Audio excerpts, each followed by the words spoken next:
and they're often, exercising some level of safety and security to should a fire break out, mitigate the effects on the entire plant.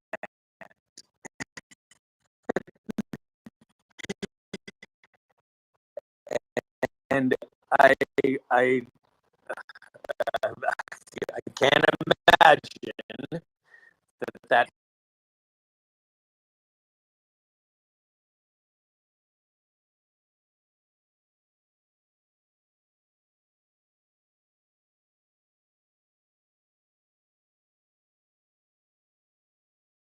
Did they have seen a UAV flying into it from the direction of Cape Violent? So the purple, the violet cape. Okay, all right. I don't know if there's a clear confirmation of it. It's just the most likely one as well, seeing that there have been quite a lot of, Russian anti-air activity around Sevastopol, shooting at drones for many months now. Clearly, one got through to something that was very sympathetic. Really liked that drone. Really liked what it did. Chris.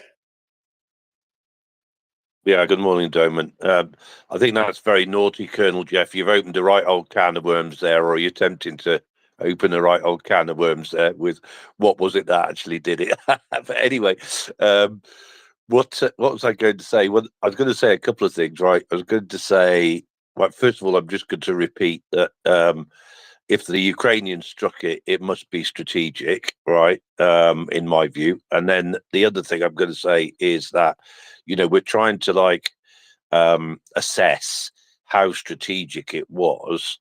But to me, the Ukrainians will know that plant inside out and back to front, So, I mean, it may be that there is something about it, something weird about it. I don't know. There's pipes somewhere that go from that nobody actually knows about, but the Ukrainians know about it and they know how important it is. I don't know. I'm just trying to make something up, but that's that. So I just think anyway that Ukrainians will, know exactly how strategic that is, which is why they struck it. And the other thing is, as you point out as well, Colonel Jeff, the impact on the morale of people, and I guess it'll be mainly the morale of people who actually understand the implication of it.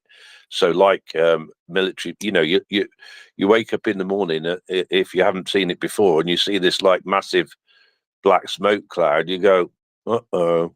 That ain't good, and for sure, it's got to have an impact on everybody else as well, even those that don't understand the significance of it in Crimea. And that I wouldn't be surprised if there's not another queue, going out of the Kerch Bridge and all of that blah.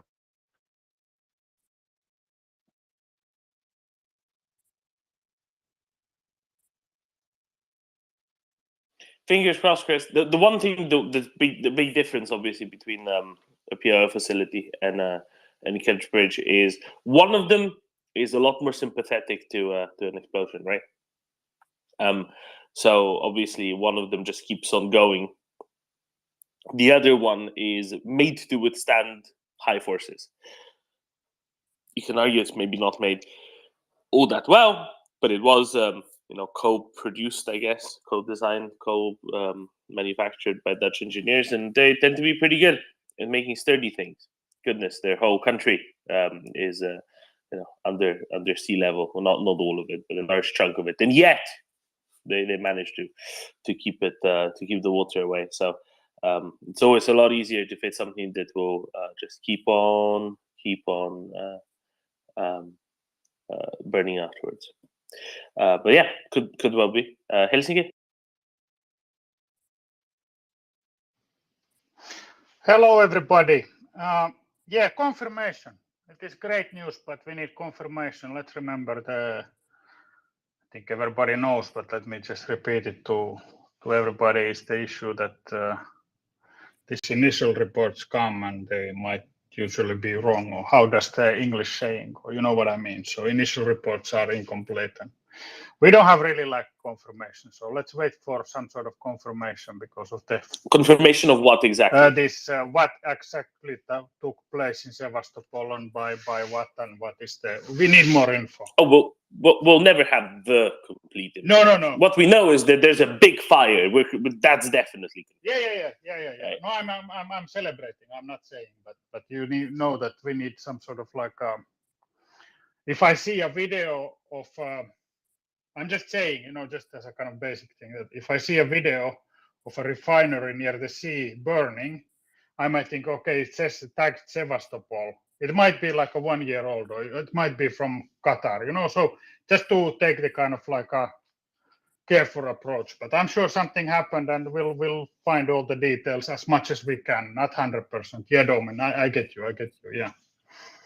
Okay, but just to be clear, we know that there's definitely a PO facility burning. We know it's definitely in Sevastopol. We know where in Sevastopol it is, and we know that it's now. Good.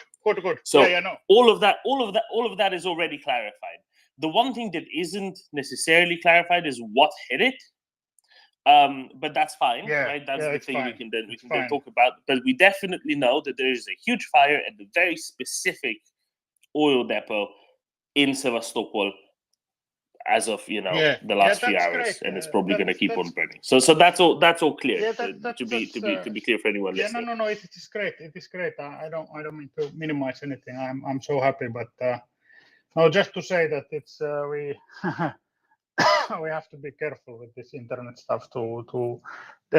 Just okay. Let me put it this way: as a non-native speaker, and I need more coffee. Check, double check, and effing check again. This internet thing is so kind of like you have to check everything so many times. That's what I'm saying. But yeah, great. Thanks. Cheers, Helsinki. Colonel Jeff, what does it say if Ukrainians, snuck a UAV in or whatever else it was to take this down? I presume it's something that's repeatable. It is, right? And I mean, I look forward to, because I think that the previous speaker has a little bit of a point. Like it would be really nice to know what caused this, right? How do you get something into a location that should be heavily strategically defended? I don't know, but this goes back to, and Domin, I know you're aware of this, right? This goes back to the UAV video in Belarus where a dude flew a quadcopter and landed it on an AN-50, and when you look around the airfield, there's nobody there. I mean, it looks like a private civilian airfield where everyone just kind of parked their airplanes, and it's of no significant value. It doesn't have any strategic assets like an AN-50 sitting there, or other heavy lift kind of military transport, also a strategic asset, right? How do you land a UAV in Belarus on top of an AN-50 at a military airfield? I tell you that that's amazing to me. But obviously the Russians and the Belarusians don't value their military equipment and their bases as much as the West does. And it would be,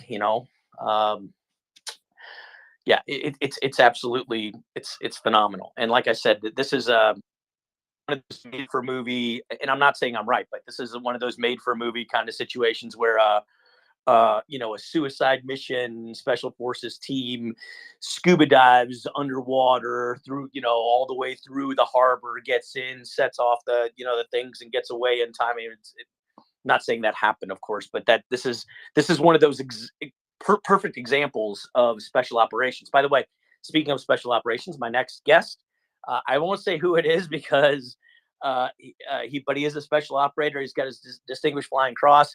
The reason I won't say his name yet is because I have a vote going on my Twitter page right now. This guy's actually one of my really good friends, and one of the characters in all my novels is this guy. His name is based on this guy to a degree, and so if I said who it was, you guys would all go, "Oh, well, now I know how to vote in the poll." So I don't want to give it away, but but yes, we're going to talk about special operations and special operations effects during conventional warfare. What is possible and what is not possible.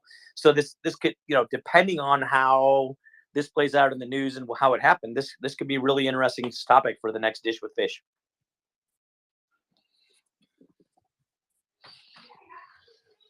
Excellent, thank you, Colonel. Let me just add a little bit to that. So the occupation administration has of Crimea, of Sevastopol, has said that it was indeed a drone that hit it. They also say it's not a problem in the slightest, and nobody was hurt, and it's all perfectly fine. So nothing to see here, people. Nothing to see here. I saw Jay Smart, the Kiev Post reporter, post that the press or the local authorities have come out and said that there's no big deal, but that a lot of the locals are very frightened and they want to leave. And it almost sounded like the way that Jay had written the tweet or conveyed the story was people aren't necessarily allowed to leave, because the people who are there obviously are Russian supporters, or at least Russian acceptors. And if they all head out, should there be another one of their votes at the end of a gun barrel, maybe things don't turn out as well. And I say vote at the end of a gun barrel because I don't trust any of the votes that have happened in any of these places, Crimea or anywhere else. I realize that there's a lot of people who are pushing narratives that there were votes that were taken, and to be fair, there were votes that were taken. I was at OSCE at the time, and the international, this is something that I think is important for a lot of people to understand, so that they can counter these Russian narratives. There is an international organization called ODIHR, which is a subsidiary or a sub part of the OSCE. And ODIHR's job is, in part, one of the things they do is they actually go and do elections monitoring. They do this in the United States. They do this in in all the OSCE nations, 57 nations. They will send teams. You can volunteer if you get selected. You go in and you're just an election observer, right? And then ODIHR assesses the democratic level, or if there was any nefarious activity in almost every election. To be fair, even in the United States, that comes back and says, well, this wasn't the most democratic at this location, but overall this was a very democratic process, and blah blah blah. And they usually give it some level of assessment, right? It's really, really good deal. ODIHR was not allowed to go into Crimea. ODIHR's not been allowed to go into Donbass. They've not been allowed to go into Luhansk. They've not gone anywhere where these supposed democratic elections have taken place, which means to me that these elections have been taken at the end of a gun barrel. And an election at the end of a gun barrel is not a true election. I don't care what you say. If we want to have a fair election, let's let ODIHR into one of these places, and let's bring back all the people who've been refugeed away and let them have a vote. And then I'm willing to actually stand by that. But the truth of the matter is that's never going to happen. So we can say that all we want, but it's never going to happen. No, and I think we've clarified this eminently here back when they were holding the shamarenda, and I'm still pushing that terminology, shamarenda, right, in the occupied territories of Kherson, Zaporizhia, elsewhere. When did they end up doing it? September, October, something like that. Exactly. Shamalama ding dong. But look, this is an important component of it. It's important to mock the Russians. They are running a mafia-type organization, regime, country, whatever you want to call it. It's important to mock away. Anyway, well. So I just wanted to add to that.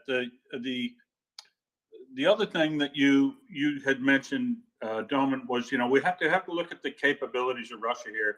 And I'll tell you, I've been involved in fighting and in putting out refinery fires and depot fires, and had that depot fire that we first saw. When we first saw it, when it was only affecting 3 tanks, I'll guarantee you we could have put that fire out. I mean, we put out bigger ones that I've been personally involved in refineries. So the other thing it says, given could anyone hear well? Talking about with POL, knowing what a I can hear well. Sorry.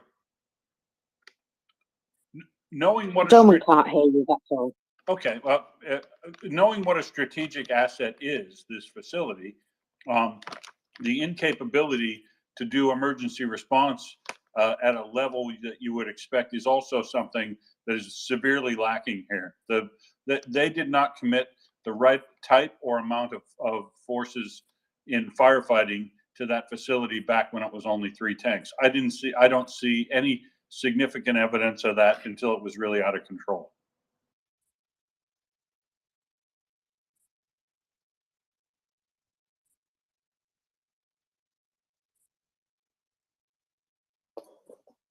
Thank you very much. Now, as Doman can't hear you, he can't answer you. So I'm going to go on to Florian. Good morning. I'm sorry for leaving you yesterday so abruptly. My phone died. Good morning, Florian. With which fuel are most of the power plants in Crimea powered? Is that oil, diesel? Is it gas? It's gas with backup I was wondering. diesel. It's gas with backup diesel. How do they get the gas? It's a gas pipeline through the Kerch Bridge. Yes. Because I was wondering, maybe this is the prelude to cut off all power in Crimea. And I was wondering if you have a complete loss of power, what it means to your ability in military matters, command and control, air defense, and so on. How much you have to rely on normal power grid? What happens if you cut off the entire power grid on the peninsula?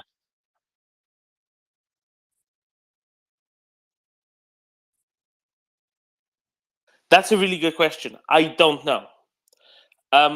I thought Crimea was, integrated into the Ukrainian energy grid. Obviously not anymore. And anything that was generated locally would be generated in really small quantities, right? Or in really small volumes, and kind of distributed. I think at some point there was talks of a solar plant being put somewhere in Crimea, which kind of makes sense, Unlike Schleswig-Holstein, Crimea, kind of sunny. So that's one thing. Will, could you do me a favor and cycle down and back up, please, so I can hear you next time around? Thank you so much.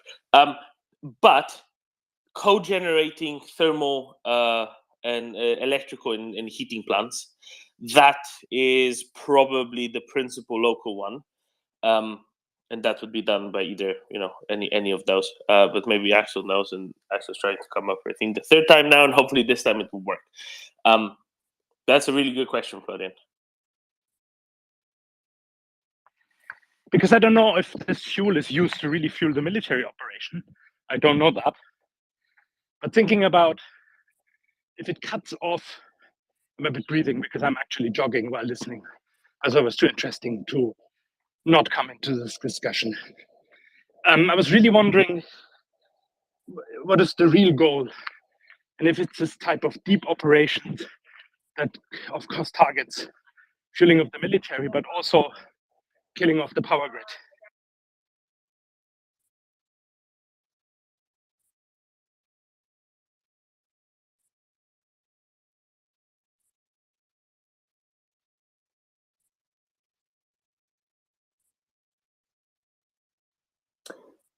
Will, go ahead. So this will surprise you, Doman, but the local power supply, the local power plant in Sevastopol is actually quite large, and it's quite new. It was only commissioned in 2018. Clearly, the Russians intended to be here for a long time, so they built a brand new 470 megawatt power plant. It's a combined cycle gas facility, gas operated facility that backs up with diesel. So diesel from this oil storage facility would be absolutely used to power the backup generation capability of the backup fuel supply capability for that brand new power plant, which is about 1/3 of it has a generation capacity necessary suitable to supply about 1/3 of all the electric power in Crimea, primarily fired with gas, however. So yeah, whether or not this is going to be immediately affect that, probably not, unless they can also take out the gas line. But as Florian said, there's only going to have to be a couple more strikes like this, where if you could hit the gas line or hit the Kerch Bridge again, people would definitely want to start voting with their feet, I reckon. So that makes perfect sense, because at some point, after the Russian theft of Crimea, That's a good word. Ukrenergo disconnected Crimea from the Ukrainian electrical grid, right? So in 2015, they were still supplying Crimea, but then at the end of 2015, I think they ended supplies to Crimea. So at that point, doing two things for the Russians was really kind of important from an infrastructure perspective. An energy link directly from Russia to Crimea. I think there's also a power cable that runs there now, possibly along the Kerch Bridge as well as the gas pipeline. But if it is all based around the Kerch Bridge, that would, of course, work kind of conjointly, right? If you take out the bridge fully and completely, you'd be taking out all power. The other thing I'd say is, diesel fundamentally fungible. So even if a certain facility might be used for one or another purpose most of the time, that can always be changed. So just taking out the supply, I think, in itself is meaningful, because if there's no local storage, if there's less local supply, and again, I don't know if this was, 5% of storage on Crimea or 50% of storage on Crimea, no clue. But whatever it was, it's fundamentally fungible, and it affects the totality, not just one individual sector of it necessarily, right?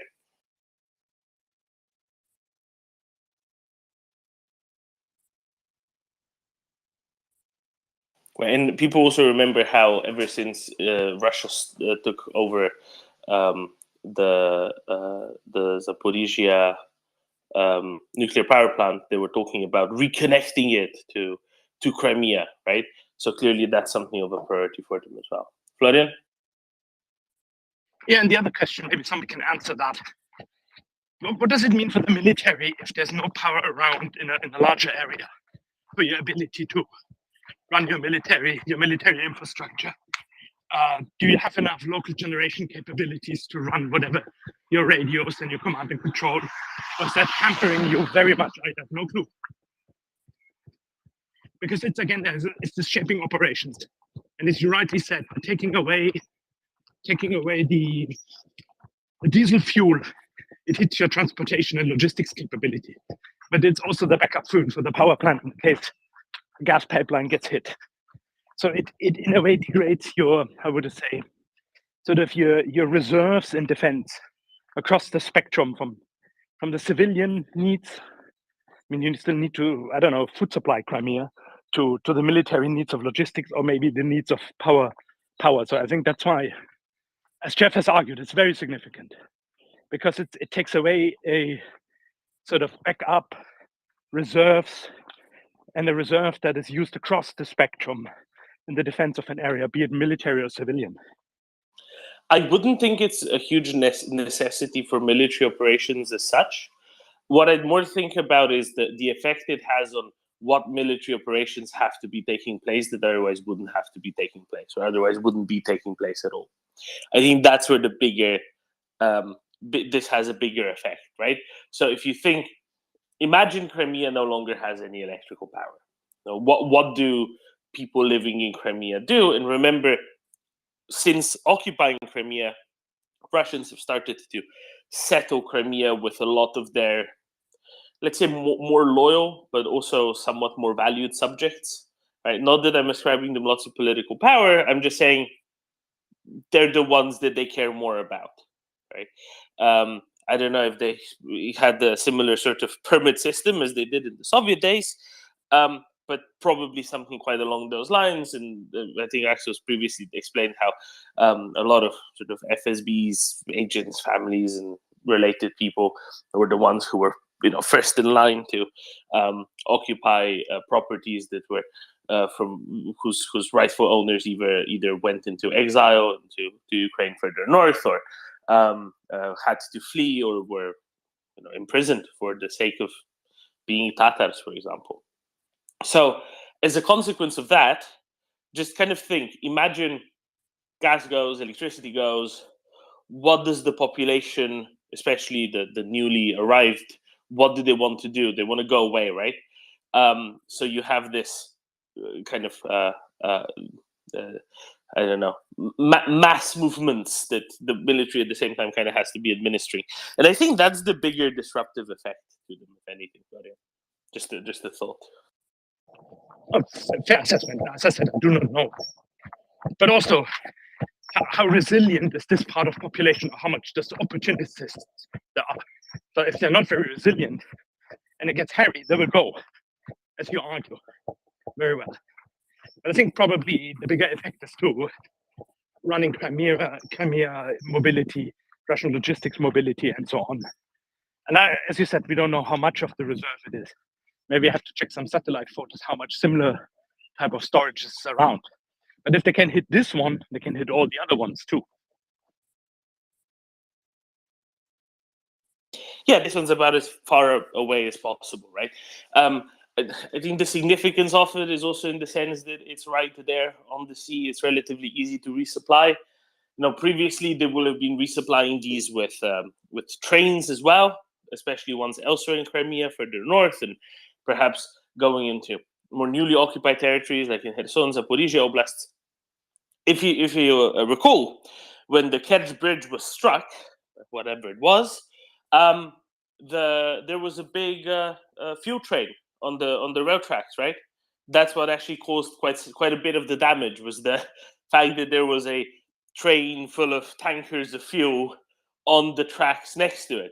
Now, clearly, if all their supplies of Crimea were by sea, there wouldn't be a train going across it, right?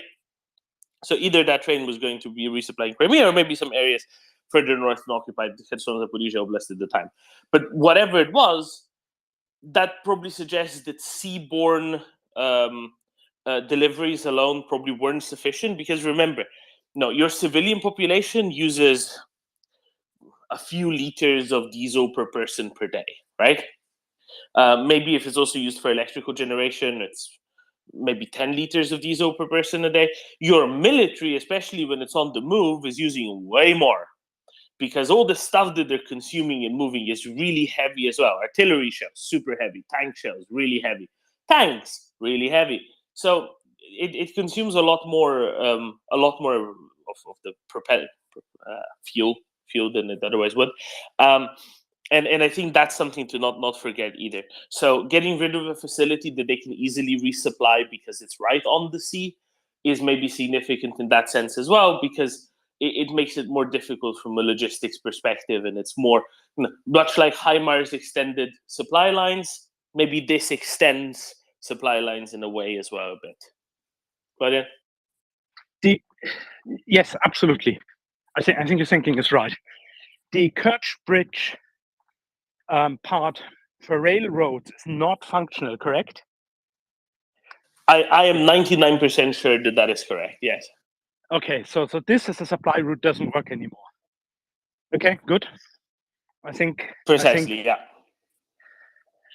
Yeah, and it's interesting. And together with this announcement of the occupation authorities, they're almost comical. I mean, I was always wondering how much more panic they create with this type of strange messaging. Instead of saying, yes, it was an attack and it's bad, by saying it doesn't matter anymore. If I would be sitting there, I would get even more worried reading all this nonsense. But I'm a very rational guy.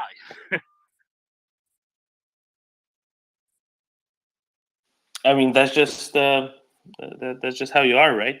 I mean, no one can blame you for that on its face, but how comparable is it with what the Russians are going through? Probably a little bit less. Sorry, easy jab there.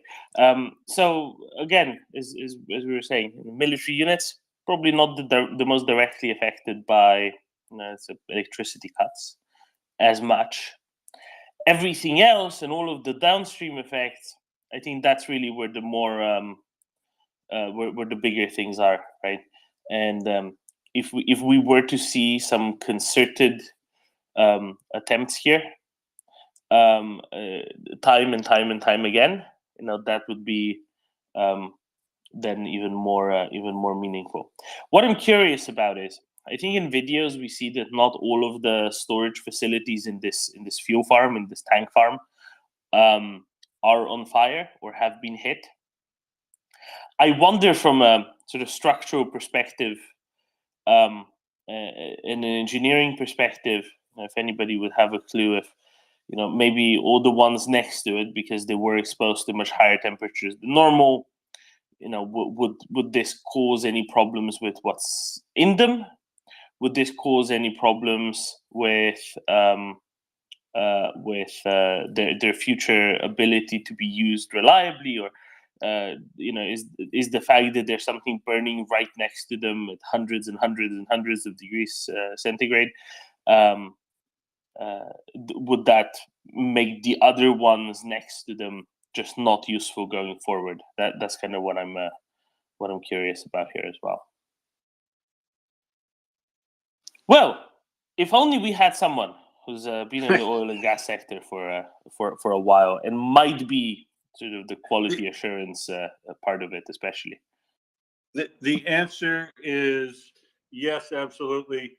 In fact, I think if you look at the later videos, Doman, I reckon that whole facility is a write-off. The tanks that you don't see on fire already in the earlier videos, some of them actually, almost all of them look to have caught fire. Plus, remember the unloading jetty for that thing is north of the tanks that you're looking at. So the pipeline and the valve system out to the jetty, the pump house almost certainly destroyed, and the tank truck loading racks and things might be salvageable, but they're not going to be doing anything significant with that facility for several years. Well, that's really good. Can you tell me a little bit about how these things are constructed? Is it just, how is this made? Is it metal? Is it concrete? I think they're like metal sheathed in concrete around it, right, to provide more structural stability. So you'll have a concrete tank base, and then the tank above that will be strips of steel welded together to form a tank, and all of these are fixed roof tanks, not floating roof tanks. So it'll have a conical steel roof on top of it as well. And some of them are insulated, some of them aren't. But and then you essentially have a pump house in the middle of it that will allow you to pump material from a tanker that pulls up at that jetty that's north of it. You see, it'll load through that. It'll pump it into the appropriate tank, and then they'll move on and fill the next one. And then those tanks will run down from themselves through another piping manifold that goes out and a pumping station to pump to places that use it directly, like the power plant that'll be south of it a ways, or it'll go out of it through tank truck loading racks where they load up tankers of diesel or gasoline or jet fuel, and then they run those large tank trucks that you would have seen, the 22,000 liter or 40,000 liter tank trucks, down the road and take them to the final customers, which will be petrol stations or on-site tanks for the airport, and on-site tanks for major trucking or equipment operators. And as you said, these things fuel is fungible, so supply you take out of the chain here is definitely going to have an effect anywhere that is supplied with fuel out of Crimea, because there's only two ways in, and this will be gone for 3 years. This terminal or that depot won't be rebuilt till after this war is over. So, well, question for you. This is a question from a listener.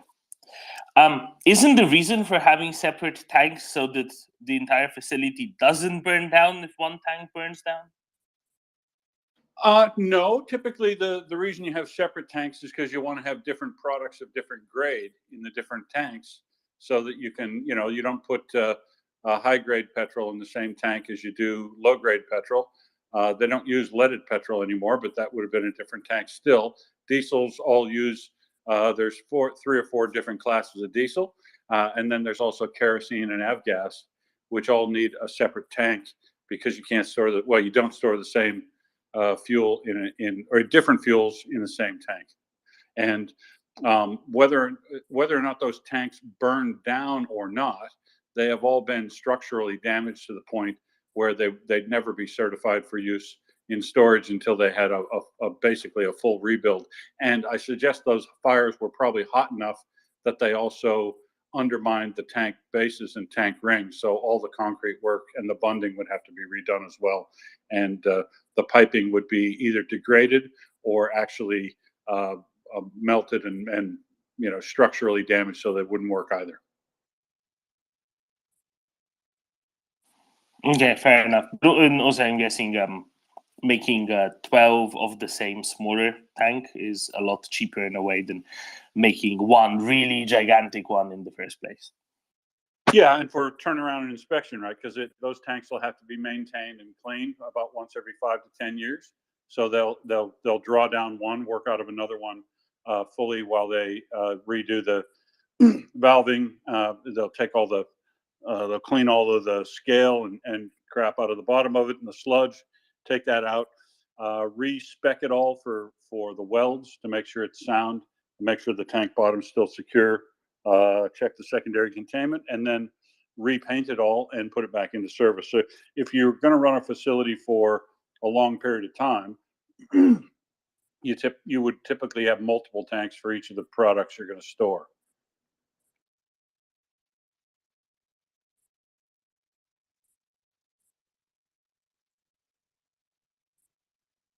And that's the other point, I guess, here, Domin, that I'll add. This is a product terminal, not a crude terminal, because the place where you normally see the really big, like 60 megaliter tanks, are the ones that are holding crude, because you do mix crudes in those things. You basically take whatever crude you're getting in, you direct it into a tank, and then you run down out of your big tanks and mix them on the fly to make up the feedstock you want to a refinery. But this is a product and lube oil terminal, so it would just be product storage in here.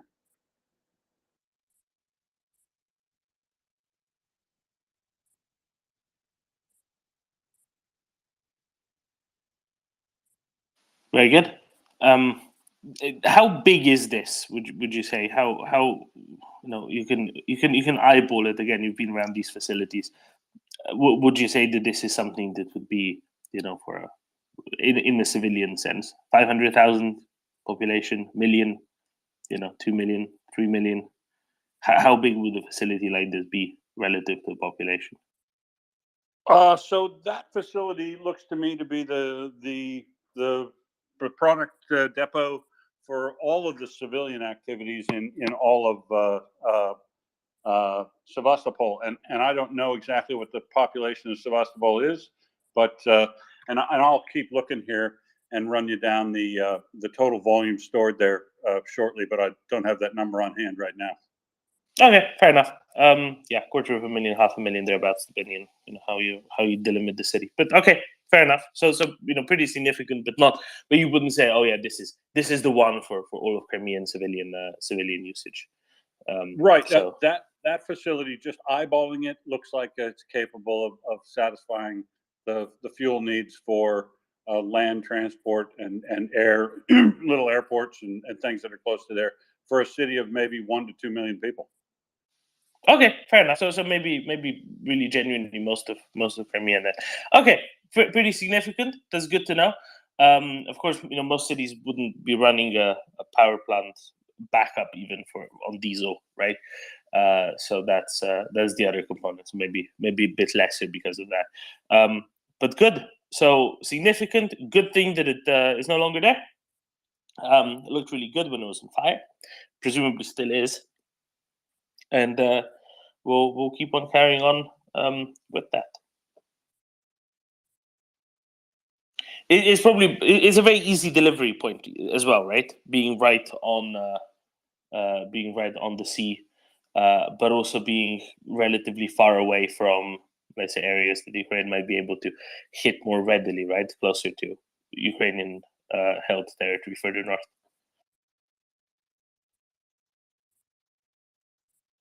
Yeah, it looked to be a pretty useful facility because it's located in an industrial area, and you'll notice that up in the main harbor where the Navy place is and the naval ships use, much more nice high class residential down around there that's likely to be more significant property costs.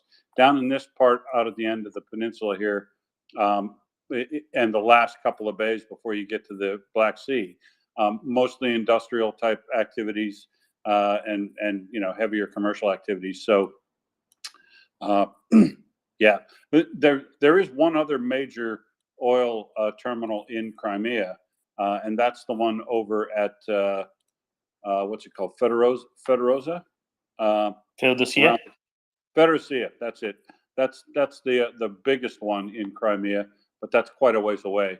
And I suspect that the power plant is fed. The power plant, this new 470 megawatt power plant, is fed from pipeline, I would suggest, out of this terminal that's just gone up. But here again, only for backup fuel, as you said. Gas would be primary supply.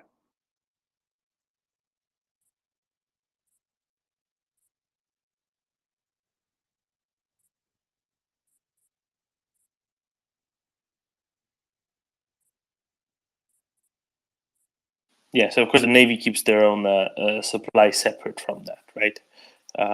So that makes sense as well. Yeah, and for size comparison purposes, the Marine Navy storage facility looks to be about a third or quarter of the size of this one in tankage. Okay, that's an important point, I think, to get a little bit more of a sense with how it is. Okay, excellent.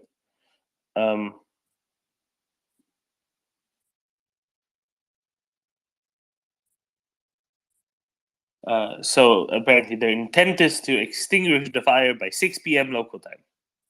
Okay, so in the next six hours, I think, because I think they follow the Moscow time as opposed to the regular Eastern European time zone. Oh yeah, fair enough. I think they might struggle with that a bit. Big oil fire, well, is that easy to put out? No, if they have that out by 6 p.m. today, I'll eat my hat. That's going to be burning for at least 3 or 4 more days. Is it the one your fella's wearing? Yeah, I'll eat that hat, the Akubra. Yeah, with the crocodile teeth stuck on it too. Yeah, it's not a tough bet. Lovely, thank you, Will. Florian? It was interesting when you also described that, and Jeff said the same thing on oil storages in Austria. They can be defended. Now the question why they couldn't. And I was wondering, yeah, maybe all the firemen were Mobics now because they're easy to draft. And so you lost the human capacity. Maybe they were drilling and preparing that in peacetime, but it's interesting that they could not defend this. And I think Will said that, but also Colonel Jeff said that even if just 3 or 4 ended fire, you could defend the other ones if you're prepared and know what to do and have sort of the right infrastructure. Because I was always wondering, looking at them, what would happen if one burns? But the answer was clear. There's plans to defend them. There's plans to isolate a fire, so on and forth. So maybe they were well constructed. I have no clue. But if you don't have the humans, the knowledge, because they're Mobics or dead, then you can't do anything anymore.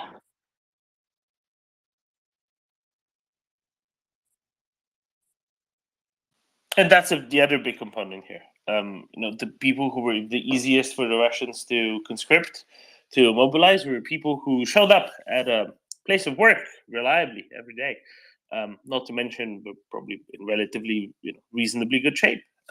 Firemen are, and therefore they kind of went for those quite often. Quite often.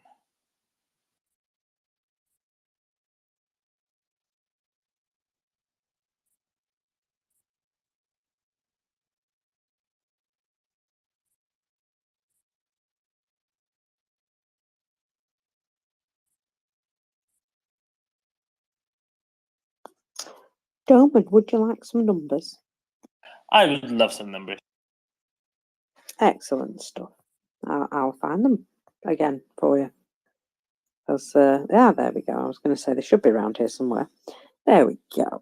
So here we go. The scores on the doors for the 29th of April. 580 liquidated personnel. Now, I didn't mention this before, but we've ticked over 190,000 today. So yeah, I was thinking a while ago. Will it be 190k before the end of the month? And yes, it is.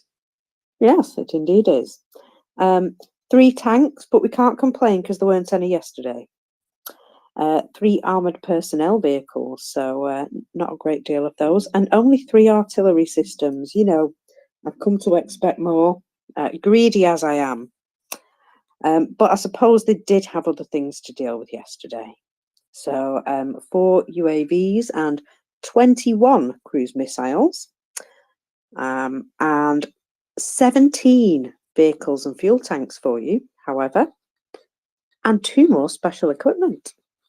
So still cracking on, but it would seem that there's no current mechanised assaults from the Russians because there's not a lot of equipment up the top end of the scale.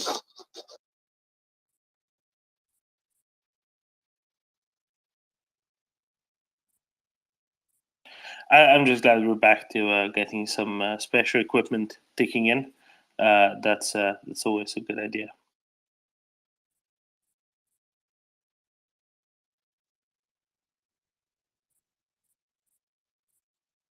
All right, shall we talk about the most interesting thing that, at least to my mind, that's emerged over the last day or so? Even more interesting than this. I know what could be possibly more interesting than giant fire in Sevastopol, but I think this is maybe even a little bit more interesting here. Well, I found far more interesting, even though it is a big fire. I found it more interesting that of the 23 Kinzhals, the hypersonic missiles that were fired, 21 of them were shot down, which suggests either the point source capabilities are actually capable of stopping those, or the new air defense systems that have been added have been successful. I found that to be incredibly interesting. They were all Kinzhals? I've not heard of that. I thought they were the KH-101 and 555 cruise missiles. That's what the reporting was initially. Okay, so I heard from someone else, Prince or someone had said that there were all Kinzhals, but they, if not, but still the capability of shooting down a combination of all those cruise missiles, and we're not talking about Shaheeds anymore. I found that pretty heartening, even though the 2 that did hit killed 23 people. Gunny, can you help us out? Yeah, they were 101s, which is a derivative of KH-55 Kodiak. So they weren't Kinzhals. And also, just so everyone knows, the Black Sea fuel depot is underground. Conveniently marked up on Google Maps, would you believe? But if you have a look at it, it's actually it's not long been renovated. Talk to Me Goose sent me a article that was published about 2019. They've redone a lot of it inside. There's underground vehicle revetments for vehicles to actually physically drive in, and it looks like they've built an underground train loading offloading depot. So assuming that that's full, just to reiterate again, this shouldn't impact on Black Sea naval ops whatsoever. They've got a whacking big depot up in another bay. Did you note what it was marked as on Google Maps, Gunny? Yeah, to cunningly mislead everyone, it was marked out as Black Sea Fleet fuel depot. Even better, this is the devil's in the details, or the amusement's in the details. It's called the main fuel storage of the Katsapian Black Sea Fleet.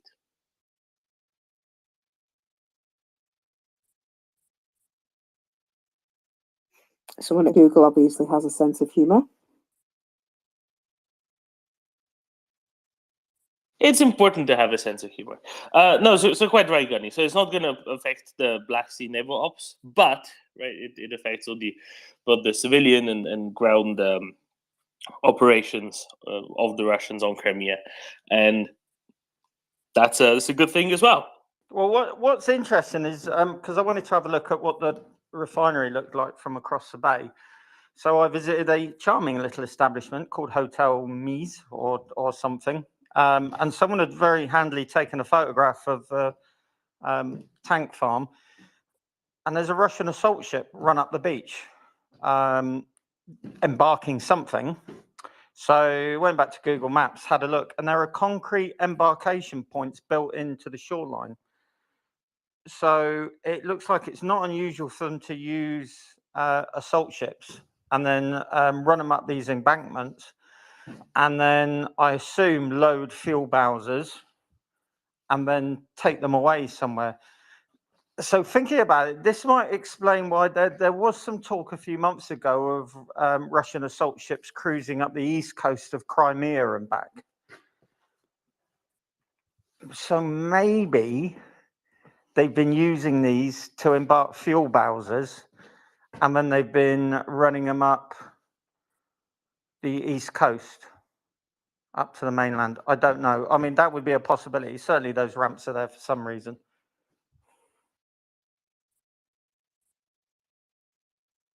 So are you saying from this place that got torched, or from the main fleet fuel storage?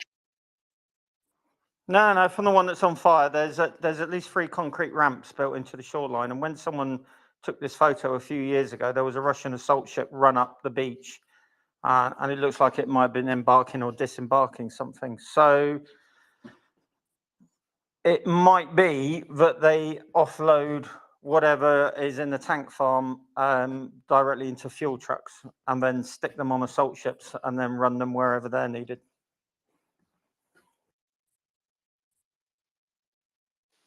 Interesting. Okay, that makes sense, and that's for supply of the ground forces, right? Very good. Thank you, Connie. Rich, morning. Good morning. What a fabulous morning. I never thought I could wake up so happy. I know I'm 5 hours late to the news, but yeah, I'm planning on playing Kirchbridge on Fire in the kitchen and having a bottle of bubbly for the ladies. It really does feel like a momentous morning seeing a beautiful fire in Crimea. So yes, happy whatever day it is today, guys. It's Saturday all day. I can promise you that. Happy Saturday. And also, it's good to hear you feeling a bit better today because, you know, hard times and what have you, but at least we get to see something beautiful this morning, eh? Yeah, who doesn't like a nice fire? And yeah, sorry I didn't know the day of the week. There aren't really weekends anymore, as you know, so it's wondering where I am and what I am. But I think it's almost the end of the month, so that's fantastic news because we're getting a little bit closer to victory. However, yesterday I did see all of the videos coming from the front still of everything waterlogged and nothing but mud and puddles. So I don't know when that's going to dry out, but hopefully soon so we can get a little offensive going to celebrate our fire. Yes, well, we had a little chat with Nuclei last night. He was up speaking to us, and he said, yeah, at the moment, everything is mud, guys. He said it's no good right now, but he said there will come a time. So, you know, he said they know what they're doing. Just, you know, everything is mud, so don't expect anything tomorrow.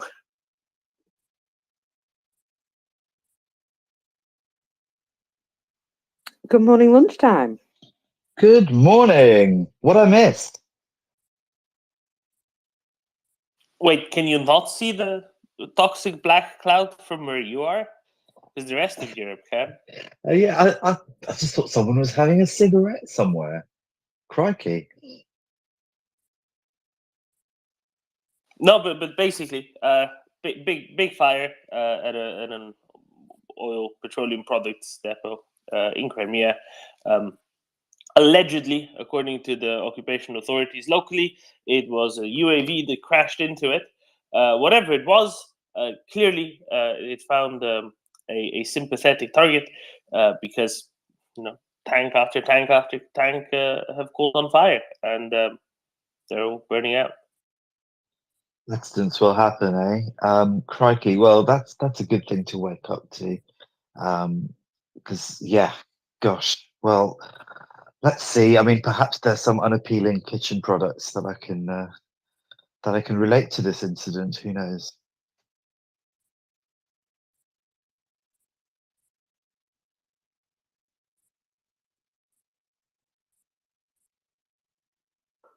Excellent.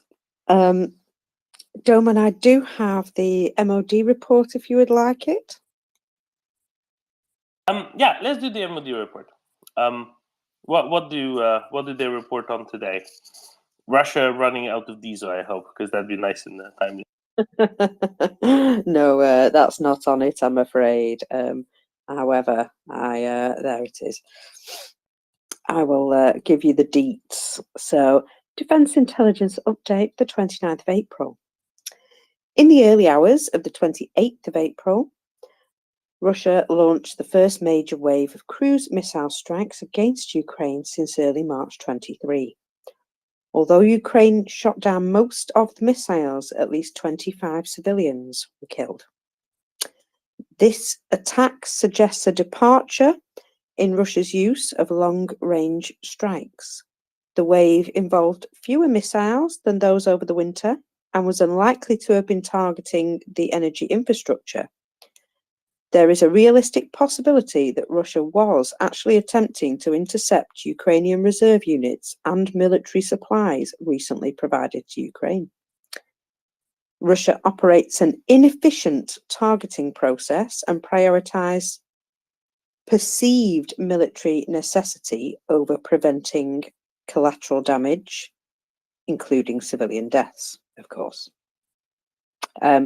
However, the British MOD, they're not impressed with their missile strike in any way. They said basically it was a bit naff, and also were military targets because yeah, it does seem that they don't ever seem to make an effort to do that. But apparently, according to the British MOD, they might actually have tried yesterday.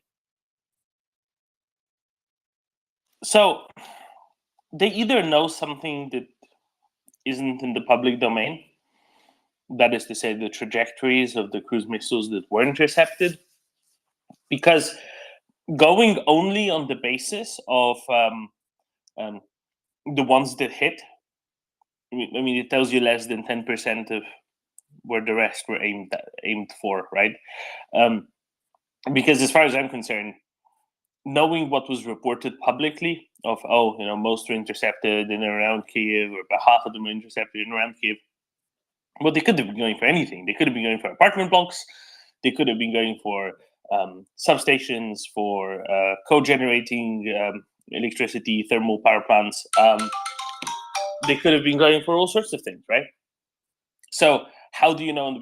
Or they could have been going for wherever Ukrainian reserves are based, because I'm sure that in and around Kiev there's somewhere. It's a big place in the first place. Kiev City and Kiev Oblast together are the size of a country in bits of Europe. So I'm sure there's various things in the area. So it's really difficult to tell, in other words. So unless they know what the trajectories were and therefore expected targets would have been, I really don't.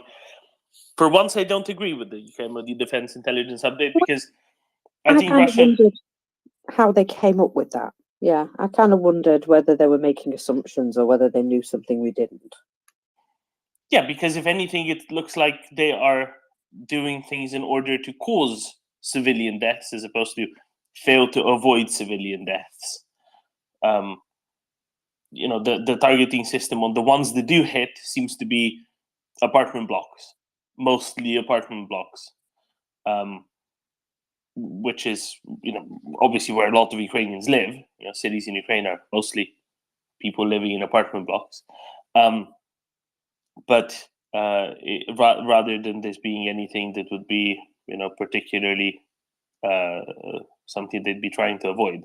But again, who knows what the 21 missiles that were shot down were going for, because cruise missiles are very difficult to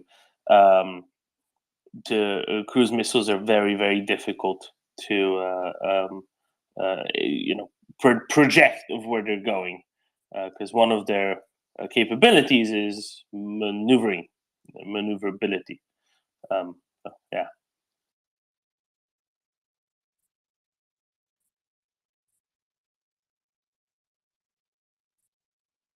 Fair enough.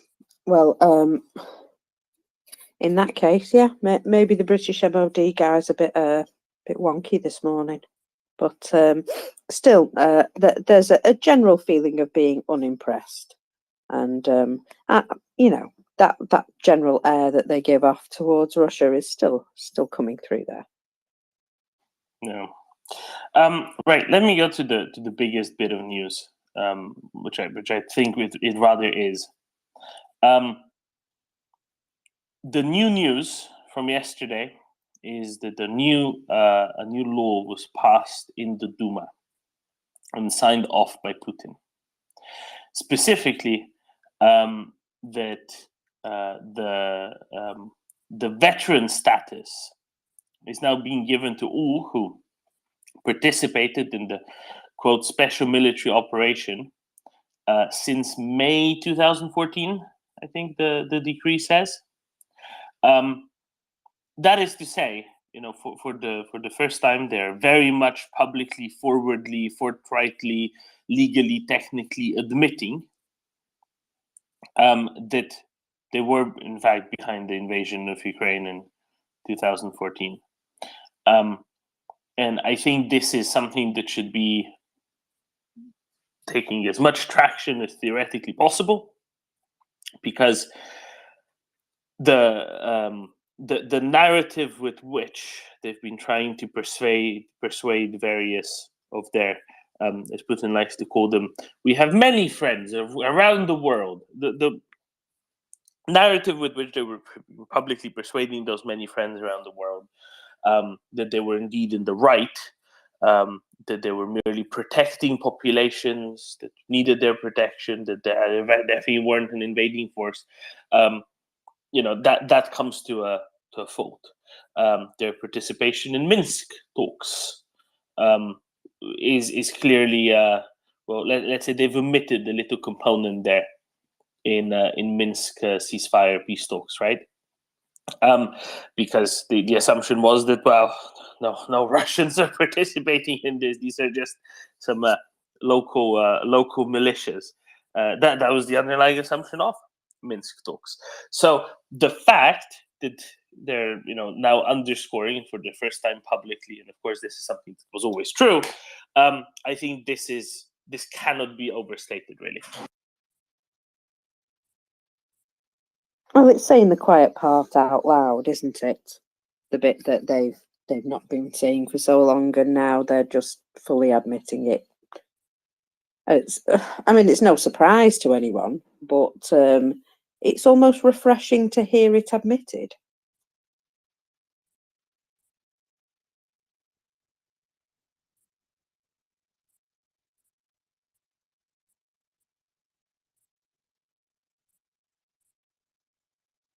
Yeah, and this is the sort of thing that requires just a little bit of understanding and context, because this isn't the sort of thing that's going to get served up on a silver platter by a wire news agency, right?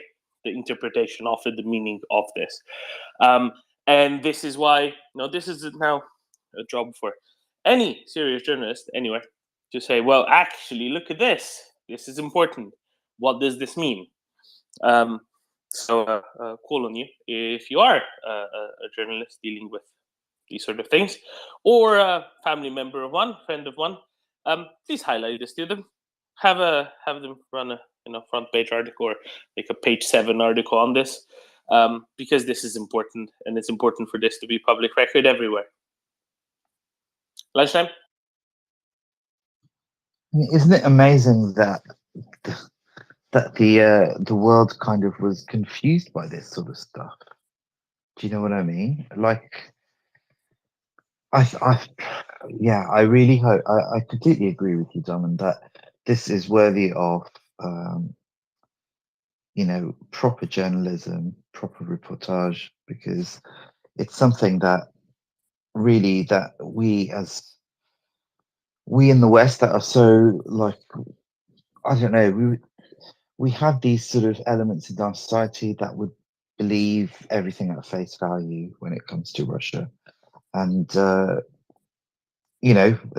anyone who's been through the Cold War, or, anyone of a certain sort of, a certain ability to think skeptically, which is a sort of quality that seems in short supply in certain sectors of our media, or indeed in some international bodies, not naming any particular ones. But there was a sort of report yesterday, wasn't there, in the New York Times, about one international body and how they've behaved. Perhaps, yeah, as you say, a bit of sunlight on this sort of stuff would stop us making that mistake in future.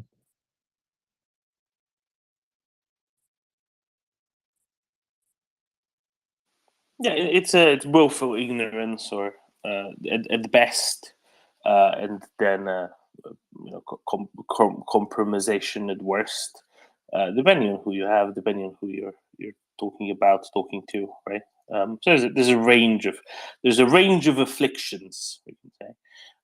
But wherever on said range of afflictions one might be, doesn't make it any less problematic, right? Doesn't make it any less troublesome. So it's very important to well highlight that.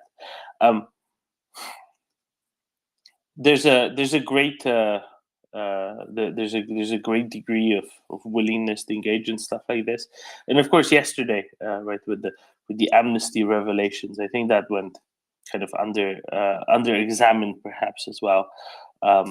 After we've discussed it to such great depths when the initial report came out last year, it seems as though the follow-on report, at least the original version of the follow-on report, and I'd love to read the whole thing, of course.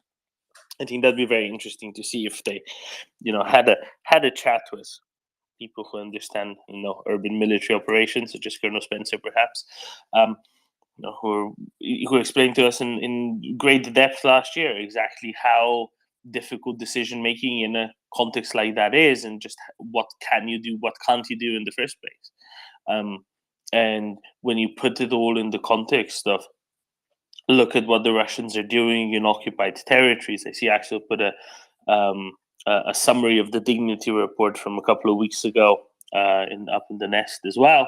With what Russians are doing in the occupied territories, of course, Ukrainians would be highly motivated to not let any settlement, any village, any town unnecessarily fall into the Russians' hands, right? So for purely practical reasons, there's sometimes just no way to be somewhere else. And for Amnesty to have first willfully, intentionally, not just ignored that, but sidestepped it as much as they possibly could, and then at the next step, after all the blowback, commissioned the report after the head of Amnesty in Ukraine stepped down, and quite loudly dismantled the report and the organization behind it. When they've commissioned the report, wait for this, they first complained to the people writing the report that about the language used in the report on the report, and then still sat on it anyway, and then still just parked it in a drawer anyway. Now that's they must be awfully proud of the initial report, aren't they? I mean, that's exactly the report I was sort of alluding to in quite an oblique way, but yeah, absolutely. I mean, in fact, if you look at the sort of sequence, it just occurred to me that as you were outlining the sort of steps they took, the behaviour that they displayed is not dissimilar to the repressive regimes that they've been allegedly fighting against all these years. Perhaps keeping bad company, infects you with bad traits. It really is. I struggle to find the words just to express how completely back to front this all is with amnesty. It really, really is awful. And of course, it's not the only organisation that people have lost faith in, quite understandably. The summary you referred to that Axel posted, I read that this morning, and it is just like, it's utterly, utterly horrific. It really is. And you know, if there's any doubt, like, because people get bored, you know, the news cycle gets bored. People have short attention spans. You know, news agencies move on to the next shiny news item, whatever that might be. In the UK, it seems to be incessantly talking about Dominic Bloody Raab, who I really couldn't give two stuffs about. This is far more important, and it's far more it's far more deserving of our focus and our attention, because this is an ancient evil that you know, a lot of us, as I've said before, and as many people have said on the space, that you know, this is something we thought was pretty much stamped out. You know, this isn't something that I would expect to see in my lifetime, but the accounts are just horrific, and it continues. I mean, it's under Russian occupied territory. This is normal life. This is their Ruski Mir, or whatever the hell it is that they try to spread, and it needs to be stood up against in, you know, by everyone, really.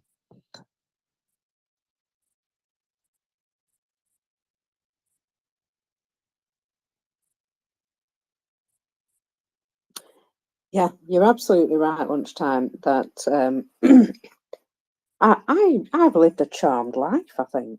I've grown up in a nice-ish neighbourhood with lovely parents, and, you know, all this stuff that I took for granted an awful lot of the time, I'll be honest. Didn't know any different. And yeah, I thought evil lived in fairy tales and horror movies. And you know, I knew there was good and bad people, but I didn't realise to the extent it went, that a whole nation could be so different, so very different in their thinking and in their behaviour. Didn't really occur to me, because I thought no matter where you come from, what religion, what colour, what clan, whatever, we're all still human beings. And apparently, not everybody thinks like that. And yeah, that came as a surprise to me, I'll be honest. I didn't realise I'd been so naive. I mean, it's a loss of innocence, isn't it, Marcus? I mean, I completely agree with you. I mean, I think one thing it does is put things in perspective, right? So we have our lives, which are, as you say. I mean, I didn't really realize I'd had a charmed life, to be honest. I just thought it was kind of normal. And what you say is exactly right, that there is a sort of assumption that people are basically the same, right? We all kind of want the same things.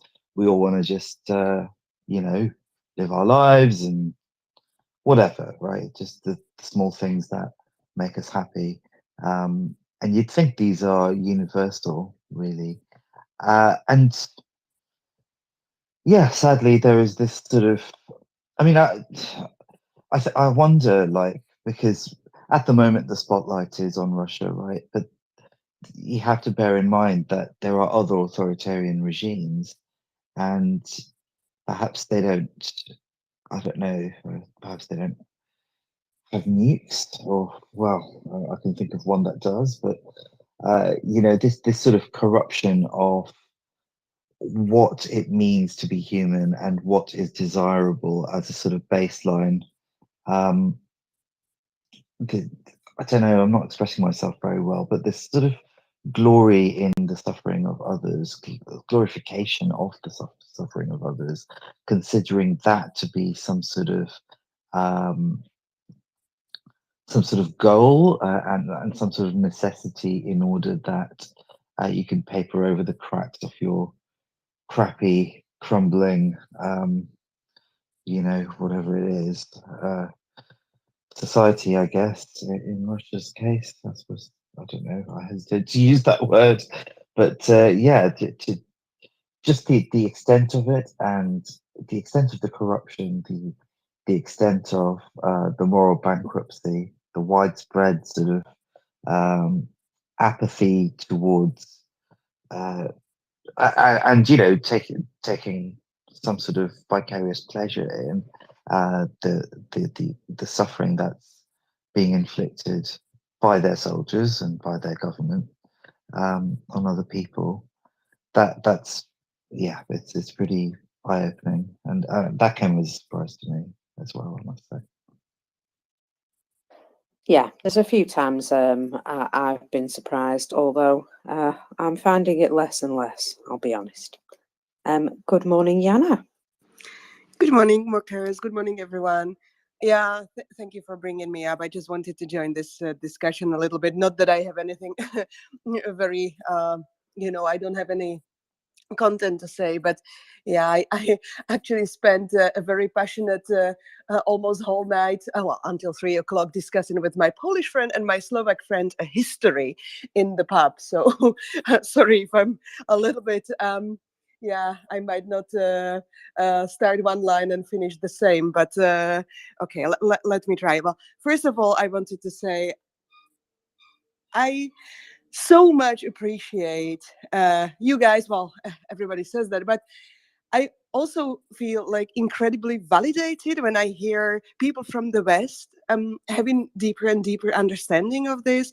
Like when I hear you, Mockers, and Lunchtime, I really feel that you understand, which I never felt before, growing up in this, as we said before, Czechoslovakia had kind of vanilla version of the Russian rule, but still we had the occupation, we had political prisoners, we had some torture that was hush hush, nobody could talk about it. But anyways, well, all this regime with the apathy and moral bankruptcy. So yeah, I really, really appreciate this, and thank you. And I wish that everybody started understanding this.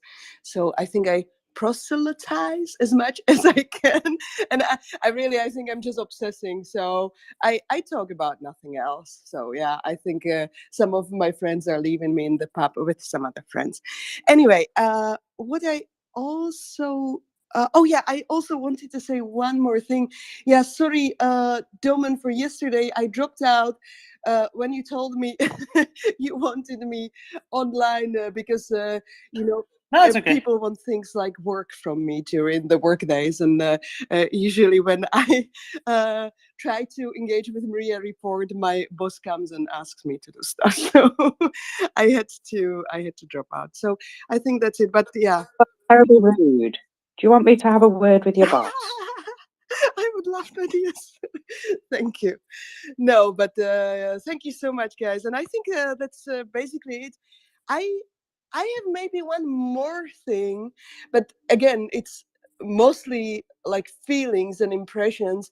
Like when I grew up, well, I never really liked history, and probably part of it was because we were really taught this propagandist version of the history, with the Soviet Union, with all the statues of Lenin, and Comrade Lenin brought electricity and shit like that.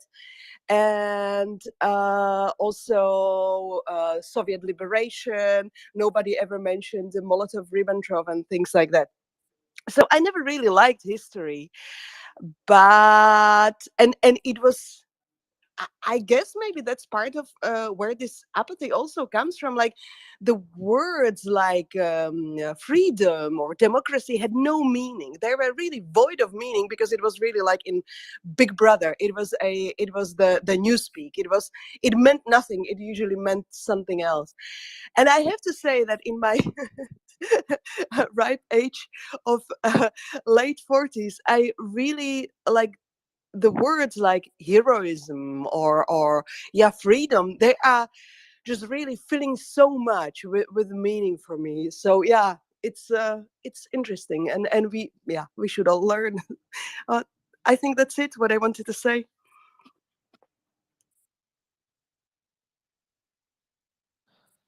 Can I just jump in and say it? It's really, first of all, What? Lenin brought electricity? What? What? What? I Okay. know. What? Could you expand on what they taught you there? Because that sounds He's a completely world famous bonkers. scientist and inventor, Lunchtime. Come on. Get with the What? program. Wait, what? No, hang on. I missed a meeting. Could you please No, explain? of course it's a nonsense, but we were taught, and I think this really came directly from Russia, because of course, as Domen always liked to say, well, like Czechoslovakia was quite developed, and we actually last night, well, sorry, I'm doing a detour, but last night we really passionately discussed how all the stuff from Poland and Czechia and Slovakia was stolen and going to the USSR, which we never really realized, or well, maybe I was stupid, but okay, I was a kid. But anyways, so we were taught that Comrade Lenin was the cause that the villages were electrified, and I honestly think this was in Russia, maybe that they thought so, but of course it wasn't truth for my country. But yeah, this is what we were taught, and other bullshit. I'm just speechless. Like, what? Wow. Okay, I didn't. That's bonkers. So if it's any consolation, I spent last night also having rather an animated discussion about Ukraine and what's happening with a friend. And like, the thing is, I agree with you. You know, it's difficult to not be a single issue bore about it, because obviously the people want to talk about other things, and for example, Dominic Raab, who I don't care about, but I'll stop talking about Dominic Raab actually, because it might cause unintended side effects. But yeah, like yeah, it is difficult not to just go on and on about one issue, but it is hard because it's like a sort of, it's a historical thing that's happening. We are living through an absolutely momentous historical event, and it's not just historical in the sense of it being interesting. It's a uniquely sort of defining moment in terms of our morality, what we stand for, what the West stands for, and what this idea that people should have individual liberty and some access to some possibly unfettered version of the truth when it comes to when it comes to sort of international matters, or just how repressive regimes behave. Russia and, let's say, well, I'll mention China, although I don't want to derail the space by doing that. But these authoritarian regimes would like nothing better than for us to unquestioningly accept their BS propaganda, and just not ask any questions and just get on with our lives, and not really examine what they are doing or what they're trying to do. And even though our reaction to that, or our sentiments, or our sort of discussion of it may not be particularly original, because the reaction that I have isn't particularly original, right? I'm outraged that this stuff is happening. I'm outraged that at some of the stuff they try to do, and some of the stuff that they unfortunately succeed in doing. And yeah, that reaction isn't particularly original, I don't think. A lot of people share it. And perhaps it's not even that interesting to friends who don't follow, or acquaintances that don't follow these matters in particular detail. But I don't think there's any onus on us to be interesting or original about it, right? It's just an authentic reaction to an outrage that is happening in our time on this planet. And just simply talking about it, I think, and simply just raising awareness of it is it's the sort of, well, it's the oxygen that truth needs, I think, to survive under the sort of barrage of bullshit that you see online, propagated by these people. these regimes. So, you know, please don't feel bad about talking about this, and you know, please also take. I don't know exactly what I'm trying to say here, but you're not the only one basically talking about it, and perhaps occasionally boring their friends because they're sort of because they might want to change the subject to unnamed British politicians, but you feel that this is more urgent as a topic. So yeah. Anyway, If you say his name one more time, I'm sure he's going to appear. You know how this works, right? This is the threat. Jana, this time I think you can hang it back because I want to touch upon a few more things. But I think Danny has a word to the previous. Yes, that's right. Thank you, Doan. Just really quickly on what Jana was saying and Lunchtime was commenting on as well. There's a long history of dictators and their immediate family gathering all sorts of accolades, right? Scientific most of the time. So they would portray themselves as academics, and some of it may be true, some of them may be not. But if you go really deep into what they've studied and what they've achieved academically, you'll start to notice some patterns. Even internationally recognized institutions will allow people to enroll in their study groups or study programs, and nobody follows up to see if they've actually graduated, etc. So that's how people riding the coattails of their students, riding the coattails of their fellow academics, could attribute some, let's say, works of international importance in chemistry or some such connected domains, and attribute that work to themselves, manipulate the public opinion to show themselves as huge academics with great volumes of work, but those rarely stand when scrutinized. So, of course, you could make Lenin be the inventor of electricity if you really wanted to, is where I'm getting at. There was much obscurity when in the 60s, 70s, 80s, when these people got their accolades. And if you go even further into the 50s, 40s, 30s, and 20s, those get blurred even more. So essentially, if you wanted to, you could make anyone out to be the Enlightenment, right? The people that brought electricity to a point. And an example is Elena Ceausescu, which is the wife of former dictator Nicolae Ceausescu. She was an internationally recognized scholar in the field of chemistry. How much of that was her own work is up for debate.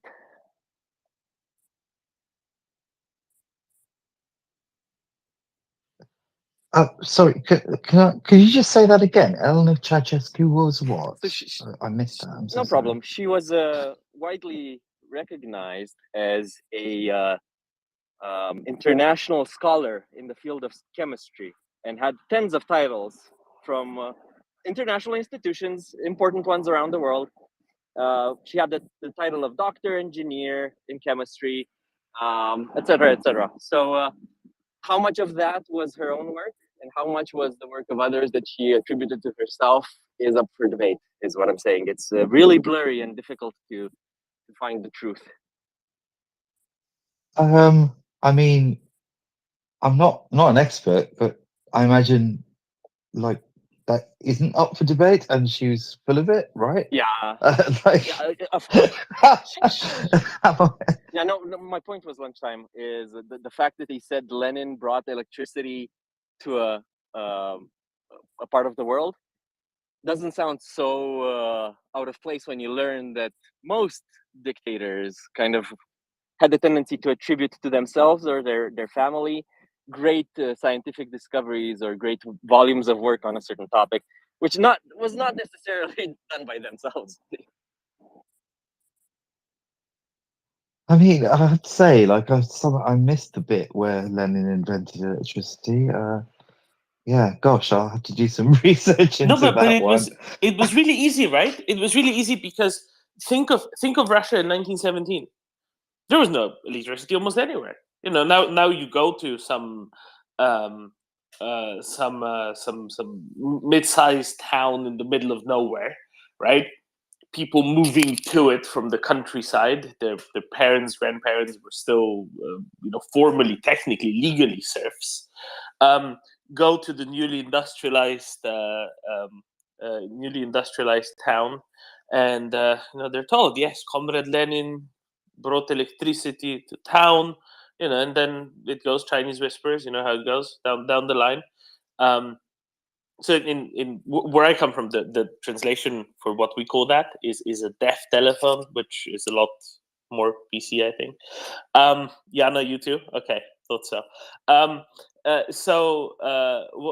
What ends up going, right, is first somebody says, yes, Comrade Lenin brought electricity to town. The next one says, yeah, Comrade Lenin invented electricity. Same thing, really. It's a very quick one. Ming, trying to talk about Kodoy. Now I was going to say something about Elena Ceausescu. It Yes, exactly. doesn't really matter if what degrees she claimed to have. I mean, if you watch that video of the execution on Christmas Eve, 1989, she was so fantastically self-deluded that she couldn't believe it was happening right up until, when it did happen. And so she would have believed that, she was a genius chemist or whatever, with extraordinary levels of self-delusion that carried her up to the very end. I mean, in a way, sorry, John. In a way, that's kind of like being that far removed from the truth. Perhaps she was lucky in a way, because right until the bullet hit her between wherever it hit her, I think between the eyes, hopefully. She would have thought she was some sort of amazing genius. I'm just looking into her background now, and I'm just stunned. Anyway, sorry, Domin, go ahead. So she was literally, barely literate. That's the really funny bit. And she's just fascinated by it all, because she perceived it all as magic.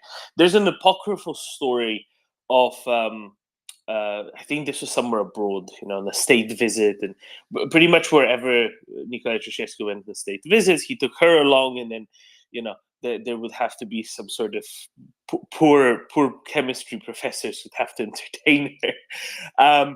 We're told, come on, can you please do this? We'll give you a research grant in exchange or something, whatever. Just sell it. It's that she has somebody to talk to, and apparently once, this is an apocryphal story. I have no idea if it's true, but somewhere it was written CO2, and she read it as just one word, without any understanding what this was actually referring to. And this is obviously, this isn't about chemistry. This is literally junior high in American parlance, or still elementary school in much of Europe, or lower high school in the rest of Europe parlance. This is something that by the age of 12 at the latest, 12, 13, you would have been familiar with how elements work. And she just read it. This is Kodoy, or I might be mispronouncing the Romanian. Dani sadly left us already.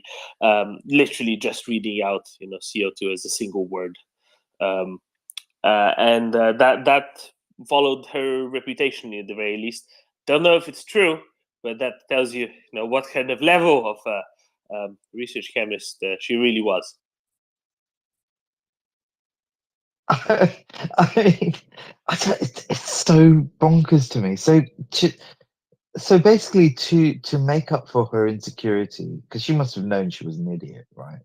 So to make up for her insecurity about her lack of education or whatever, she somehow gravitated towards this murderous dictator, and they kind of found each other. This is like some sort of hellish inverted Romeo and Juliet story, right?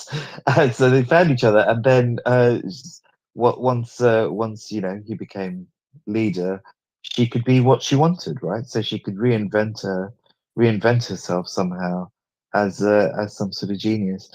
It's crazy. I mean, I'm just reading here that Romanian television was under strict orders to never show her in profile because of her large nose and overall homely appearance.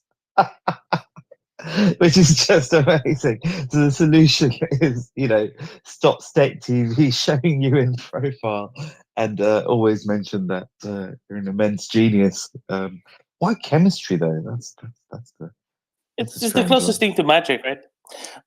Danny, was I pronouncing that right? Kodoi? Yeah, very closely, kodoi. And it's really funny because it has another meaning. It means either a large tail of an animal, right? Or the long shaft of a broom, kodoi, which is hilarious because it works really well in Romanian. But what Ming, the merciless fellow, was saying is absolutely true. They were drinking their own Kool-Aid to such an extent that they really believed everything that they were telling others as well. So it was a cult of personality that was brought up during years and years and years of lying to themselves and others, to the point where reality became blurred and it took on the meaning that they wanted to take on. So they wholly identified with their persona that they built.